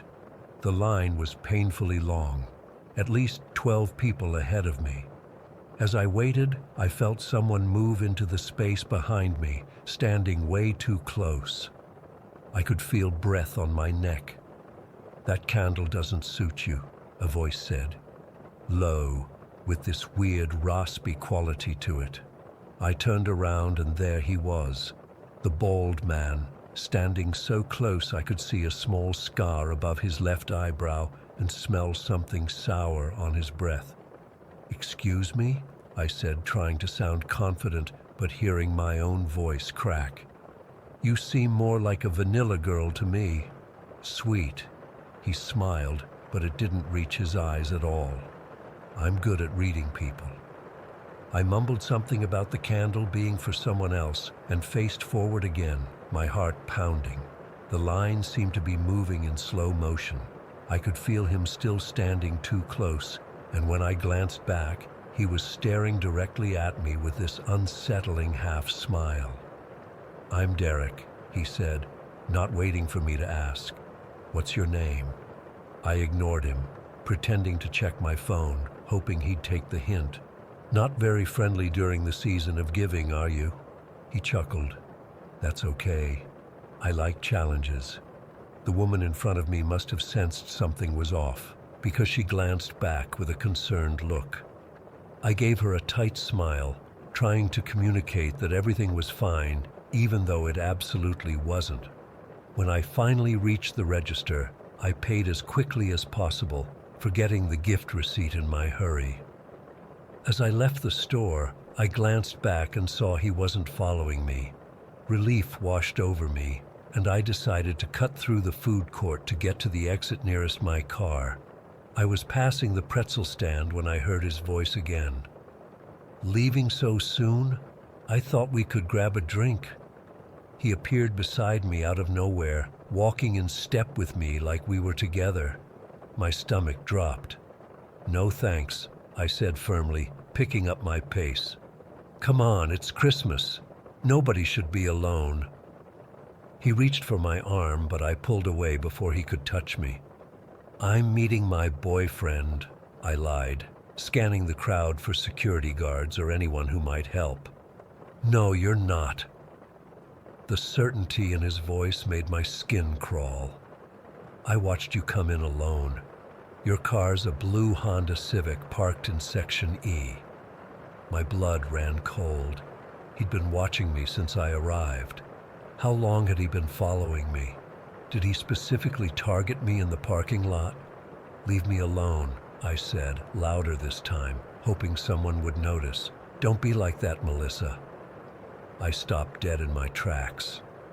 "How do you know my name?" He smiled, revealing slightly yellowed teeth. "You told me, remember?" I definitely hadn't told him my name, Not once. I felt sick, like the floor was tilting beneath me. Had he heard someone call me by name somewhere?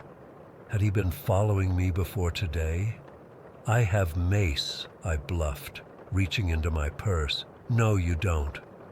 That same confidence. "But you do have a pepper spray keychain that's buried at the bottom of your bag. You bought it after that campus assault last spring, but you've never actually practiced using it." Terror washed over me in waves. I couldn't breathe. How could he possibly know that? I'd only told my roommate about buying that keychain. People streamed past us, wrapped up in their own Christmas shopping dramas, completely unaware of what was happening. I spotted a mall security guard about 50 feet away and started moving in that direction. "I just want to talk," Derek said, keeping pace with me. "Why are you being so difficult? Most girls would be flattered by the attention." "I'm not interested," I said firmly.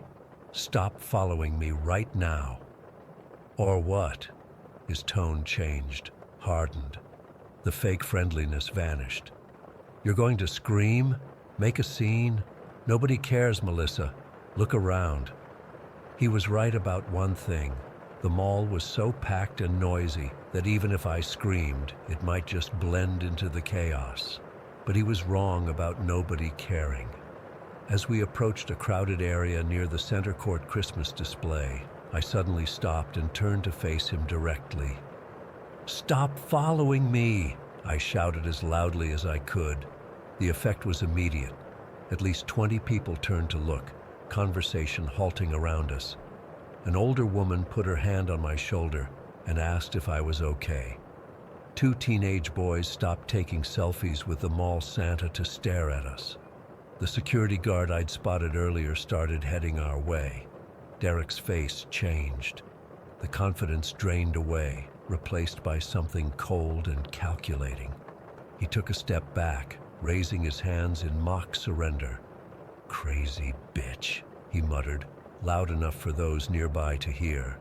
"I was just asking where the food court was." Before the security guard could reach us, Derek melted into the crowd. The woman with her hand on my shoulder asked if I wanted her to stay with me, but I was so embarrassed and shaken that I just thanked her and said I was fine. I gave a brief description to the security guard, who promised to alert the other guards, but we both knew the chances of finding one man in that crowded mall were slim. I should have filed a report. I should have waited for mall security to escort me to my car. I should have called someone to come get me, but all I wanted was to get out of there as fast as possible. The weight of all those eyes on me, the humiliation of having screamed in public, it was overwhelming. I practically ran to the exit, clutching my shopping bag so tightly my knuckles were white. The winter air that had seemed so biting earlier now barely registered as I speed-walked across the parking lot, constantly checking over my shoulder. When I reached my car, which was indeed a blue Honda Civic exactly as he'd said, I fumbled with my keys, dropping them twice before managing to unlock the door. I threw my bag onto the passenger seat and locked the doors immediately after getting in. For a full minute, I just sat there, hands shaking on the steering wheel, trying to catch my breath. I checked all my mirrors, scanned the surrounding cars, looked for any sign of him. Nothing. Maybe he'd given up. Maybe the public confrontation had scared him off. I started the engine, blasting the heat to stop my shivering, though I wasn't sure if I was trembling from cold or fear. As I prepared to back out of my spot, I glanced at the car parked perpendicular to mine, an older gray van with tinted windows. The driver's window rolled down, and there he was, Derek, sitting behind the wheel, looking directly at me, and he was smiling. Not the fake, friendly smile from before, but something else entirely, wide and unhinged, revealing those yellowed teeth. His eyes never blinked as he stared at me, the smile stretching his face in a way that looked painful. I froze completely. Our cars were so close that we were practically face to face, separated only by 2 panes of glass. I couldn't back out without getting closer to his van. I couldn't pull forward because another car was parked in front of me. For what felt like an eternity, we just stared at each other, me paralyzed with fear, him grinning that horrible grin. Then, slowly, deliberately, he raised his hand and waved at me like we were old friends spotting each other across a restaurant. Something snapped in me then. I threw my car into reverse, not even checking if anyone was behind me, and yanked the wheel hard, scraping against the car next to me, but creating just enough space to maneuver out. I didn't care about the damage. I just needed to get away. As I sped toward the exit, I checked my rearview mirror obsessively, terrified I'd see the gray van following me. But there was no sign of him. I took a completely random route home, making unnecessary turns and doubling back several times to make sure I wasn't being followed.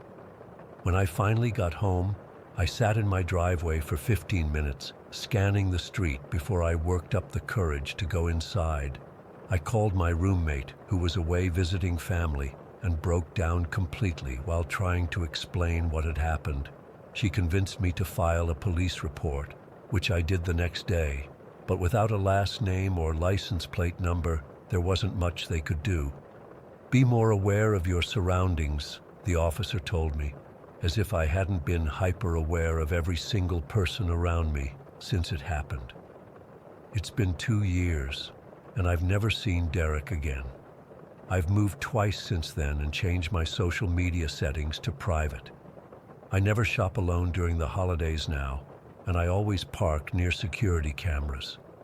But the thing that haunts me most isn't the stalking or the personal information he somehow knew about me. It's that smile in the parking lot, that wide, unnatural grin that seemed to say, "This isn't over." Sometimes I still see it in my dreams, and I wake up checking that my doors are locked. If the mall hadn't been so crowded that day, if I hadn't made a scene, I don't want to think about what might have happened. I'm grateful for the holiday crowd that probably saved me from something much worse. Story 16. I still can't sleep most nights. It's been over 30 years, but when I close my eyes, I still see that thing. I still smell it. I've never shared this with anyone outside of the police reports and my therapist, but I need to get this off my chest once and for all. Back in '89, I was working as a landlord in the East Village. Not the gentrified hipster paradise it is now. This was the gritty, dangerous New York that tourists avoided. I managed 5 walk-up buildings, all crumbling brick tenements with bad plumbing and worse heating.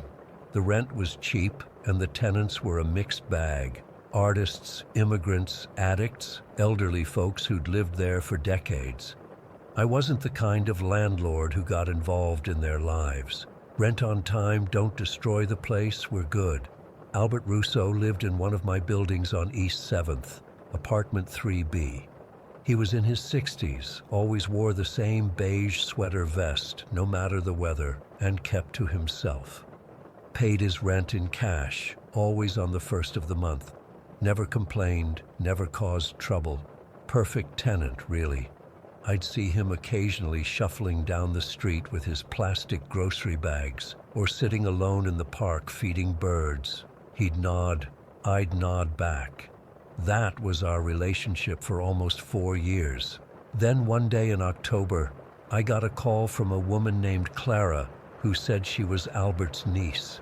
She sounded worried, said she hadn't heard from him in weeks, which was unusual.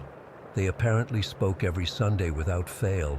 She lived in Chicago, couldn't just come check on him herself, asked if I would knock on his door, make sure he was okay.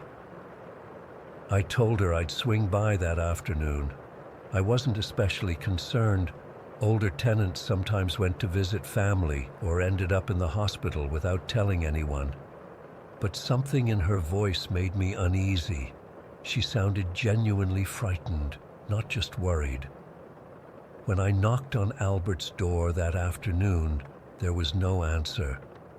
I pressed my ear against it and couldn't hear movement inside. I slipped a note under his door asking him to call me and went about my day. When Clara called again the next morning, I could hear the panic in her voice. She'd booked a flight to New York, would be arriving that evening. Could I please meet her at Albert's apartment? I agreed, figuring we'd discover he was fine, maybe just hard of hearing or something. I met Clara outside the building around 7 that night. She was a small woman in her 40s with dark circles under her eyes and hands that wouldn't stop fidgeting. She thanked me for meeting her, then grew quiet as we climbed the stairs to the 3rd floor. The hallway was dimly lit, with that musty smell old buildings get. As we approached 3B, I noticed something I hadn't before, a faint, unpleasant odor seeping from under the door. My stomach tightened. I knocked hard. "Mr. Russo? Albert? It's Tony, your landlord. Your niece Clara is here." "Nothing." Clara looked at me with wide eyes. "Something's wrong," she whispered. "I know something's wrong." I took out my keys. "I'm going to check inside. Stay here if you want." "No," she said firmly. "I'm coming with you." The moment I unlocked the door and pushed it open, we were hit with the most overwhelming stench I've ever encountered. It was like rotten meat, sewage, and something else I couldn't identify all mixed together. Clara covered her mouth and nose with her sleeve. I tried not to gag as I pushed the door open wider. The apartment was a disaster. Trash bags piled in corners, dirty dishes stacked in the sink and on the counter, flies buzzing everywhere. Albert had always been so neat, so tidy. This wasn't right. "Uncle Albert?" Clara called, her voice muffled by her sleeve. "Are you here?" The apartment was small, just a living room with a kitchenette, a bathroom, and a bedroom. I flicked on lights as we moved through. The living room was empty except for a worn armchair and a small TV. The bathroom door was open, also empty. Then we reached the bedroom door, which was closed. The smell was strongest here. I hesitated, hand on the doorknob, suddenly not wanting to see what was on the other side. Clara nodded at me, her eyes watering. Whether from the smell or from fear, I couldn't tell. I opened the door. The bedroom was dark except for the glow of a small lamp in the corner. It took my eyes a moment to adjust, but I could make out a shape on the bed under a stained sheet. Flies swarmed around it, the buzz amplified in the small room. I knew immediately what we'd found, or what I thought we'd found. Albert, dead for days, maybe weeks. But something wasn't right. The shape under the sheet. It didn't look quite human. It was oddly lumpy, misshapen. "Is that?" Clara whispered, unable to finish her question. I stepped forward, trying to breathe through my mouth. "I think we need to call the police." But before I could back out of the room, Clara pushed past me. "I need to see him," she said. "Ma'am, I really don't think—" But she was already at the bedside, reaching for the sheet. Before I could stop her, she pulled it back. What we saw underneath will haunt me until the day I die. It looked like a human form, but wrong. The skin was bloated, splitting in places, with a greenish-black tinge. The face was partially caved in, empty eye sockets staring at the ceiling. But the worst part was that I could see the seams, actual stitches and thin metal wires holding pieces together. This wasn't a decomposing body. It was something else entirely. Clara screamed. Not a movie scream, but a raw, primal sound I've never heard before or since. She stumbled backward into me, then pushed past and ran out of the apartment. I heard her footsteps pounding down the hallway, then the stairwell door slamming. I couldn't move. I couldn't look away from the monstrosity on the bed. My brain was trying to process what I was seeing. It looked like a corpse, but something was fundamentally wrong about it. The proportions were off. The skin texture varied in places, and those wires, I don't remember making the 911 call. I must have gone into some kind of autopilot. I just remember standing in the hallway outside the apartment, waiting, the smell still clinging to my clothes and hair. The police arrived first, then paramedics. They entered the apartment with masks and gloves. When they came out, one of the officers pulled me aside.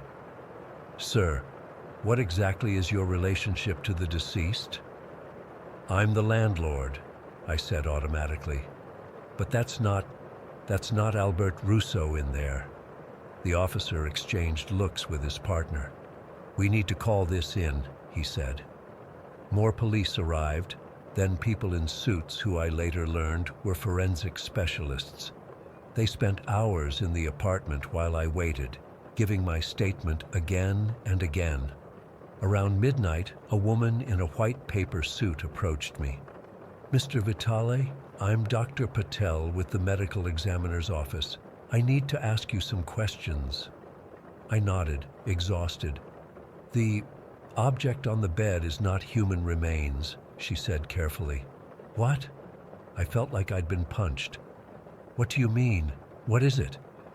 "We're still determining that, but it appears to be composed of animal remains, various animals, arranged and preserved in a specific way." My stomach turned. "What kind of animals?" "Smaller mammals, birds. We'll know more after laboratory analysis." She hesitated. "Mr. Vitale, is there any indication where the tenant might be?"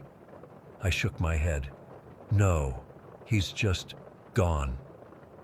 I tried calling Clara that night, but she didn't answer. When she finally called back the next morning, her voice was hollow. "They told me what it was," she said. "That thing on the bed." "Did they find Albert?" I asked. "No." She paused. "They want me to come to the precinct today to answer more questions about Uncle Albert's habits." When I asked what she meant, she was quiet for so long I thought she'd hung up. "He was always collecting things," she finally said. "Dead things, butterflies, beetles. My mom, his sister, always said he had a morbid fascination, but I never thought—" She trailed off. A week later, the lab results came back. The sculpture on Albert's bed was made from dozens of animal corpses, pigeons, rats, squirrels, raccoons, even cats and dogs that matched descriptions of missing pets from the neighborhood. They'd been skinned, preserved, and stitched together with wire to form a crude human shape. The face had been crafted from what they believed was a raccoon's skull and a cat's jaw, with bird bones forming the cheeks and brow. They never found Albert. Officers searched the building, questioned other tenants, checked hospitals and morgues. Nothing. It was like he'd vanished into thin air, leaving only that grotesque creation behind. Clara stayed in New York for 2 weeks, dealing with the police and Albert's affairs. I helped her clean out the apartment. After forensics was done, of course, we didn't talk much. What was there to say?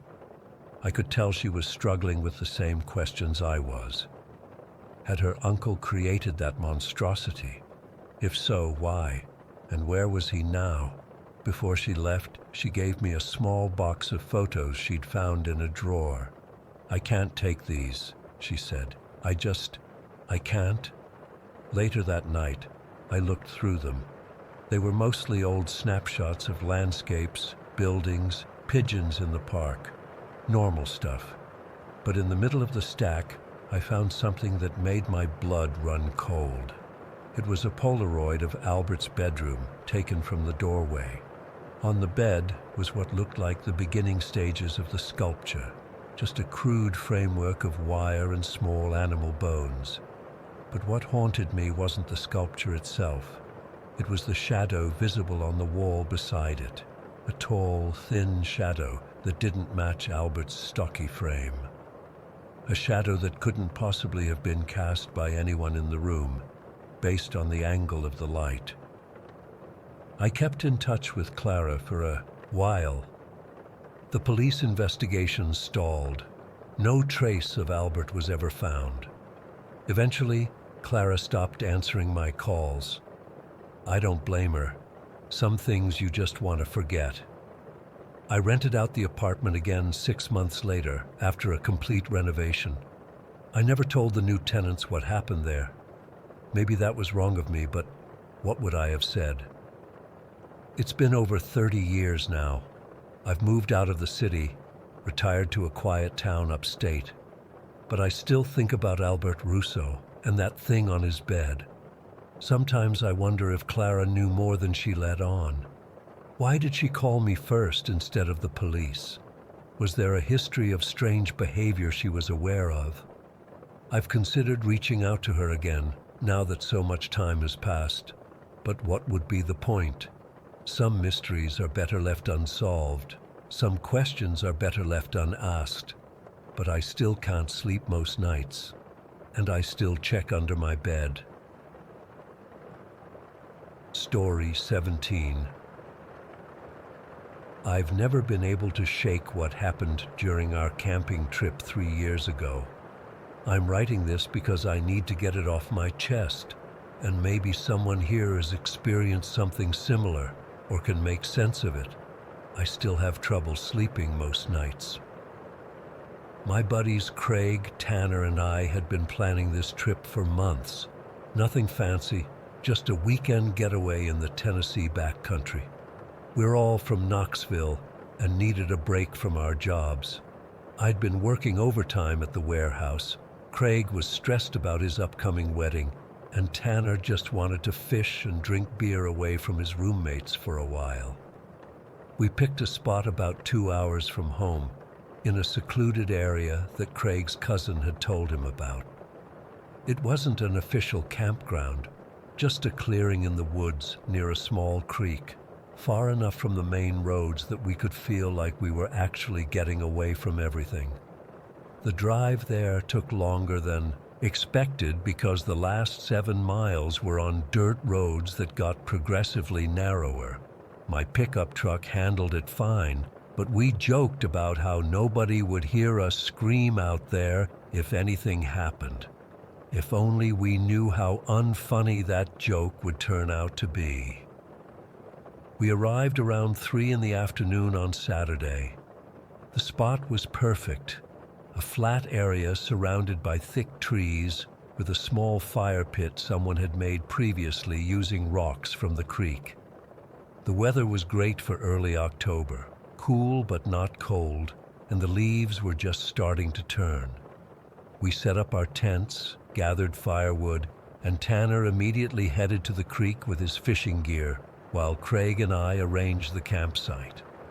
Nothing felt off at first. It was peaceful, with birds chirping and the occasional rustle in the undergrowth from squirrels or other small animals. The sun filtered through the trees in that golden way it does in the late afternoon. We were completely alone, exactly what we wanted.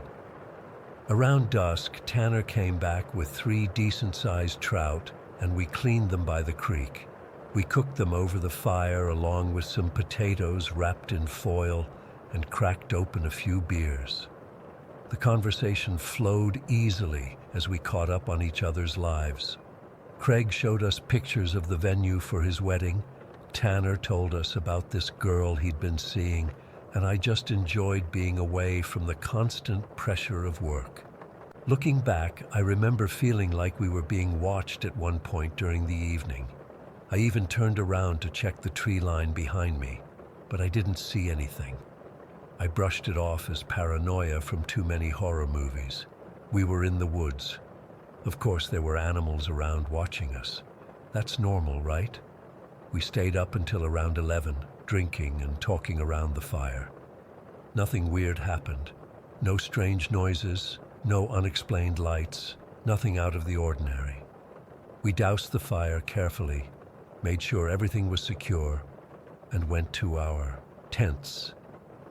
I remember checking that my truck was locked before turning in, mostly out of habit. I fell asleep almost immediately, exhausted from the day and slightly buzzed from the beers. I woke up around 5:30 in the morning. The woods were still dark, with just a hint of gray light starting to filter through the trees. At first, I wasn't sure what had woken me. Maybe a noise, or just my body clock being used to early warehouse shifts. I needed to pee, so I unzipped my tent and stepped out into the chilly morning air. That's when I saw it. My truck was about 20 feet from our tents, and even in the dim light, I could see something was wrong. There was something on the hood, something pink and wet. My first thought was that someone had thrown garbage on my vehicle, and I was annoyed as I walked closer. What I saw when I got near enough to make it out clearly will haunt me for the rest of my life. Stretched across the hood of my truck was what appeared to be a skinned animal. The raw pink flesh was still wet, and streaks of blood ran down my windshield like crimson tears. The animal had been completely skinned. No fur, no head, no legs, just the main body portion meticulously laid out on the hood of my truck. I froze, unable to process what I was seeing. My stomach lurched, and I barely managed to turn away before throwing up my dinner from the night before. The smell hit me then, raw meat and something else, something chemical almost, like when you walk into a butcher shop, but worse because this was out in the open air where you don't expect that smell. My hands were shaking so badly I could barely get my phone out of my pocket. I turned on the flashlight to get a better look, immediately wishing I hadn't. The skin had been removed with precision. This wasn't the work of another animal or some random act. It was deliberate. Someone had skinned this animal, I still don't know what kind it was, maybe a raccoon or possum, and placed it on my truck with purpose. I heard one of the tents unzip behind me, and Tanner's sleepy voice called out, "What are you doing up so early, man?" I couldn't find words. I just pointed at the truck, the flashlight beam shaking wildly in my hand. "Holy shit," he whispered when he saw it. "What the fuck is that?" His voice woke Craig, who emerged from his tent rubbing his eyes. When he saw what we were looking at, his face went completely white. "We need to go," he said immediately. "Right now." None of us argued. We broke camp in record time, throwing our stuff into bags without folding anything. The tents were practically ripped from the ground and stuffed into their sacks. All the while, I kept looking over my shoulder, scanning the tree line for any sign of movement. The woods were eerily silent. No birds, no insects, nothing. Just the sound of our panicked breathing and hurried movements. I didn't want to touch the thing on my hood, but I couldn't drive with it there. Using a stick, I tried to push it off, but it was stuck somehow, as if someone had used the blood as an adhesive.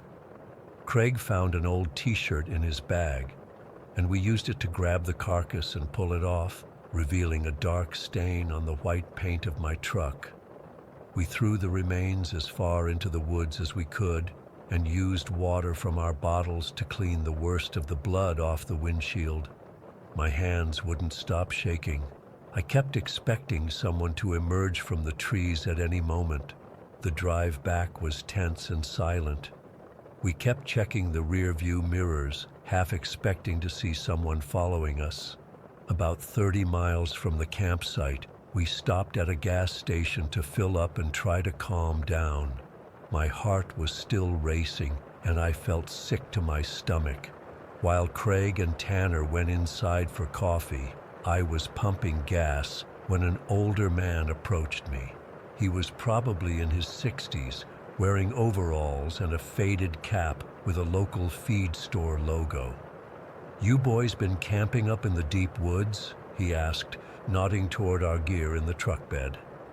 I nodded, not really wanting to talk about it.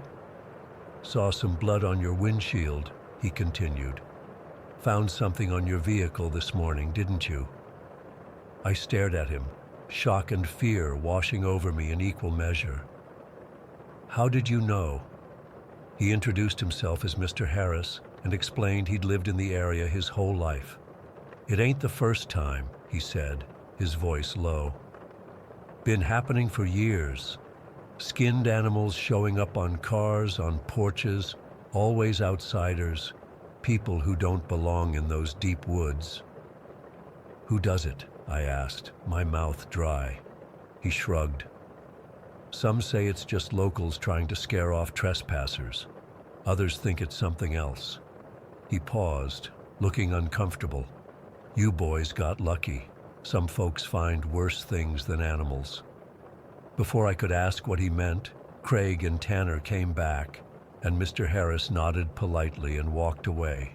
I wanted to follow him to demand more answers, but something in his expression warned me not to push it. On the drive home, I told the guys what Mr. Harris had said. We tried to rationalize it.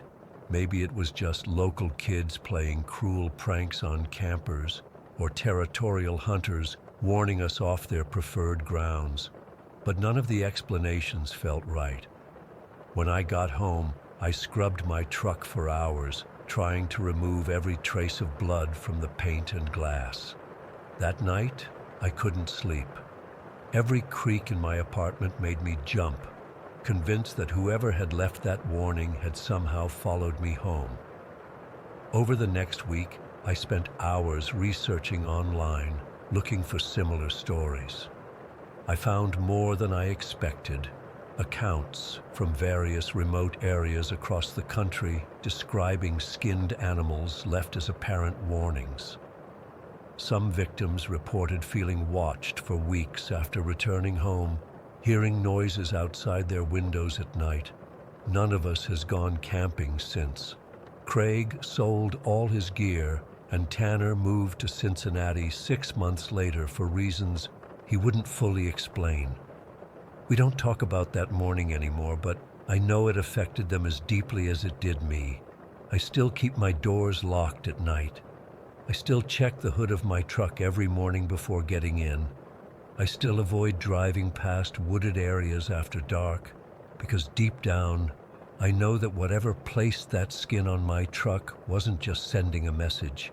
It was watching us, studying our reactions, perhaps deciding our fate. The most terrifying part isn't the memory of that raw, pink flesh stretched across my hood.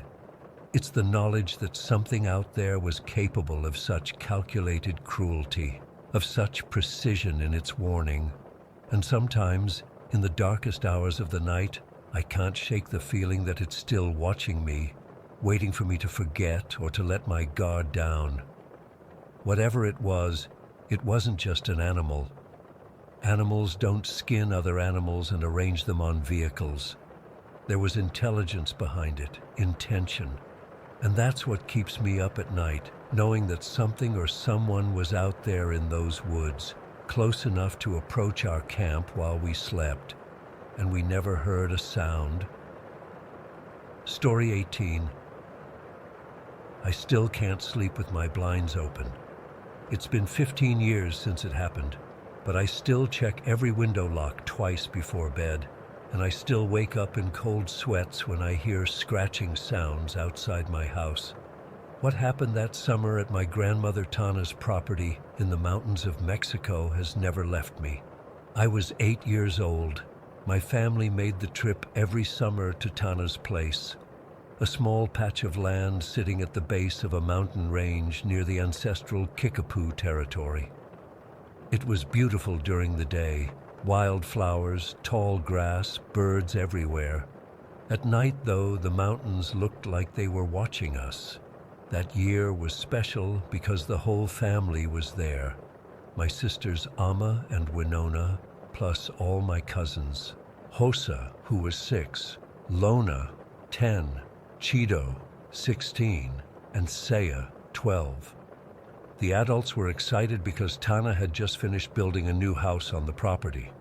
The old cabin was still there, but now we had this bigger place with actual bedrooms and indoor plumbing.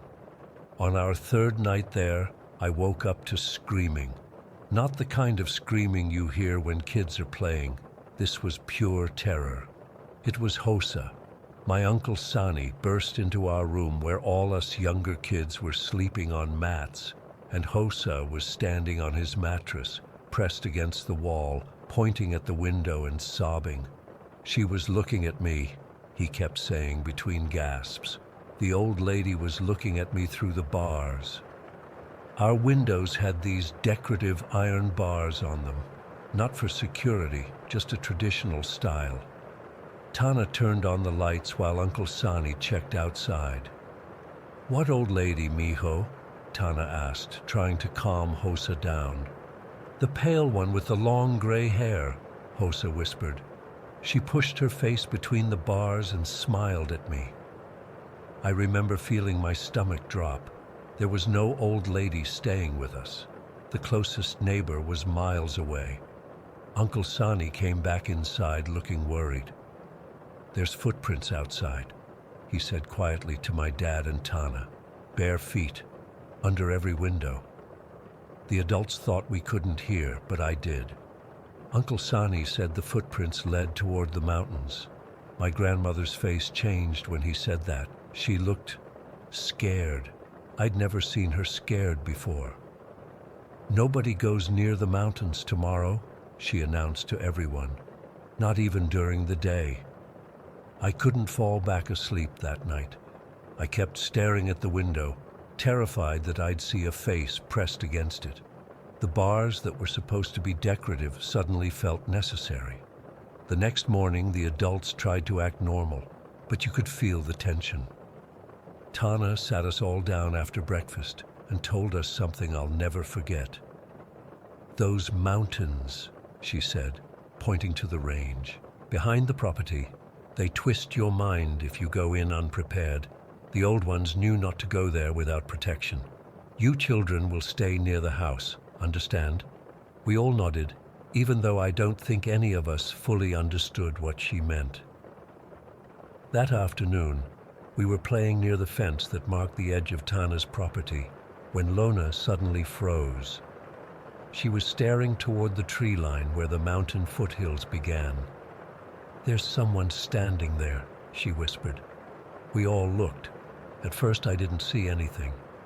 Then I noticed what looked like a person standing perfectly still among the trees, about 50 yards away. The figure was tall and thin, and even from that distance I could tell something was wrong with the way it was standing. Too still, like it wasn't breathing. Cheeto yelled at it, asking who was there. The figure didn't move or respond. After a few seconds, it simply wasn't there anymore. It didn't walk away or hide. It was just gone, like a light switching off. We ran back to the house and told the adults. Uncle Sani and my dad walked all the way to the tree line with rifles, but they found nothing. No footprints, no broken branches, nothing to suggest anyone had been there. That night, the scratching started. It was just after 10 o'clock. We were all inside getting ready for bed when we heard it. A soft, steady scratching sound on the exterior wall. It moved slowly around the house, like someone dragging their fingernails across the stucco. When it reached a window, it would stop for several seconds before continuing. Uncle Sani went outside with his flashlight and gun. The scratching stopped immediately. He circled the entire property but found nothing. As soon as he came back inside, the scratching started again, this time on the opposite side of the house. This continued for nearly an hour. Every time someone went to check, the scratching would stop, only to resume somewhere else minutes later. Eventually, Tana brought out a bundle of herbs, sage, and something else I couldn't identify. She burned it around the house, murmuring words I couldn't understand. After that, the scratching stopped, but I couldn't sleep. I kept thinking about what would make that sound. Human nails would break against the stucco wall. Whatever was out there had something stronger than human fingernails. The next day, Tana wouldn't let any of us play outside. Cheeto, being 16 and thinking he was already a man, volunteered to patrol the property. He walked the perimeter with his flashlight and hunting rifle, even though it was broad daylight. The adults didn't stop him. I think they were grateful someone was keeping watch. Around noon, Cheeto came rushing back to the house, out of breath and pale. He'd found something at the very edge of the property, where our land met the beginning of the mountain trail. "There's a circle of dead animals," he said. "Small ones, birds, a rabbit, some mice, all arranged in a perfect circle facing inward." Uncle Sani and my dad went to see. When they came back, they were talking in hushed voices. They confirmed what Cheeto had seen but tried to explain it away. Maybe a coyote or some other predator had left remains there.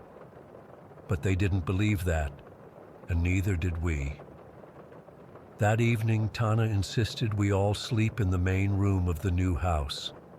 She pushed all the furniture against the walls and laid out blankets on the floor. "Safety in numbers," she said. No one argued. As the sun set, Uncle Sani and my dad took turns walking around the property, checking windows and doors. Tana kept burning her herbs, placing small bundles on each windowsill. The smell was strong and earthy. We were trying to distract ourselves by playing cards when Saya suddenly gasped. She was facing the window and her face had gone completely white. "There was a hand," she whispered. A pale hand gripped the bars and then disappeared.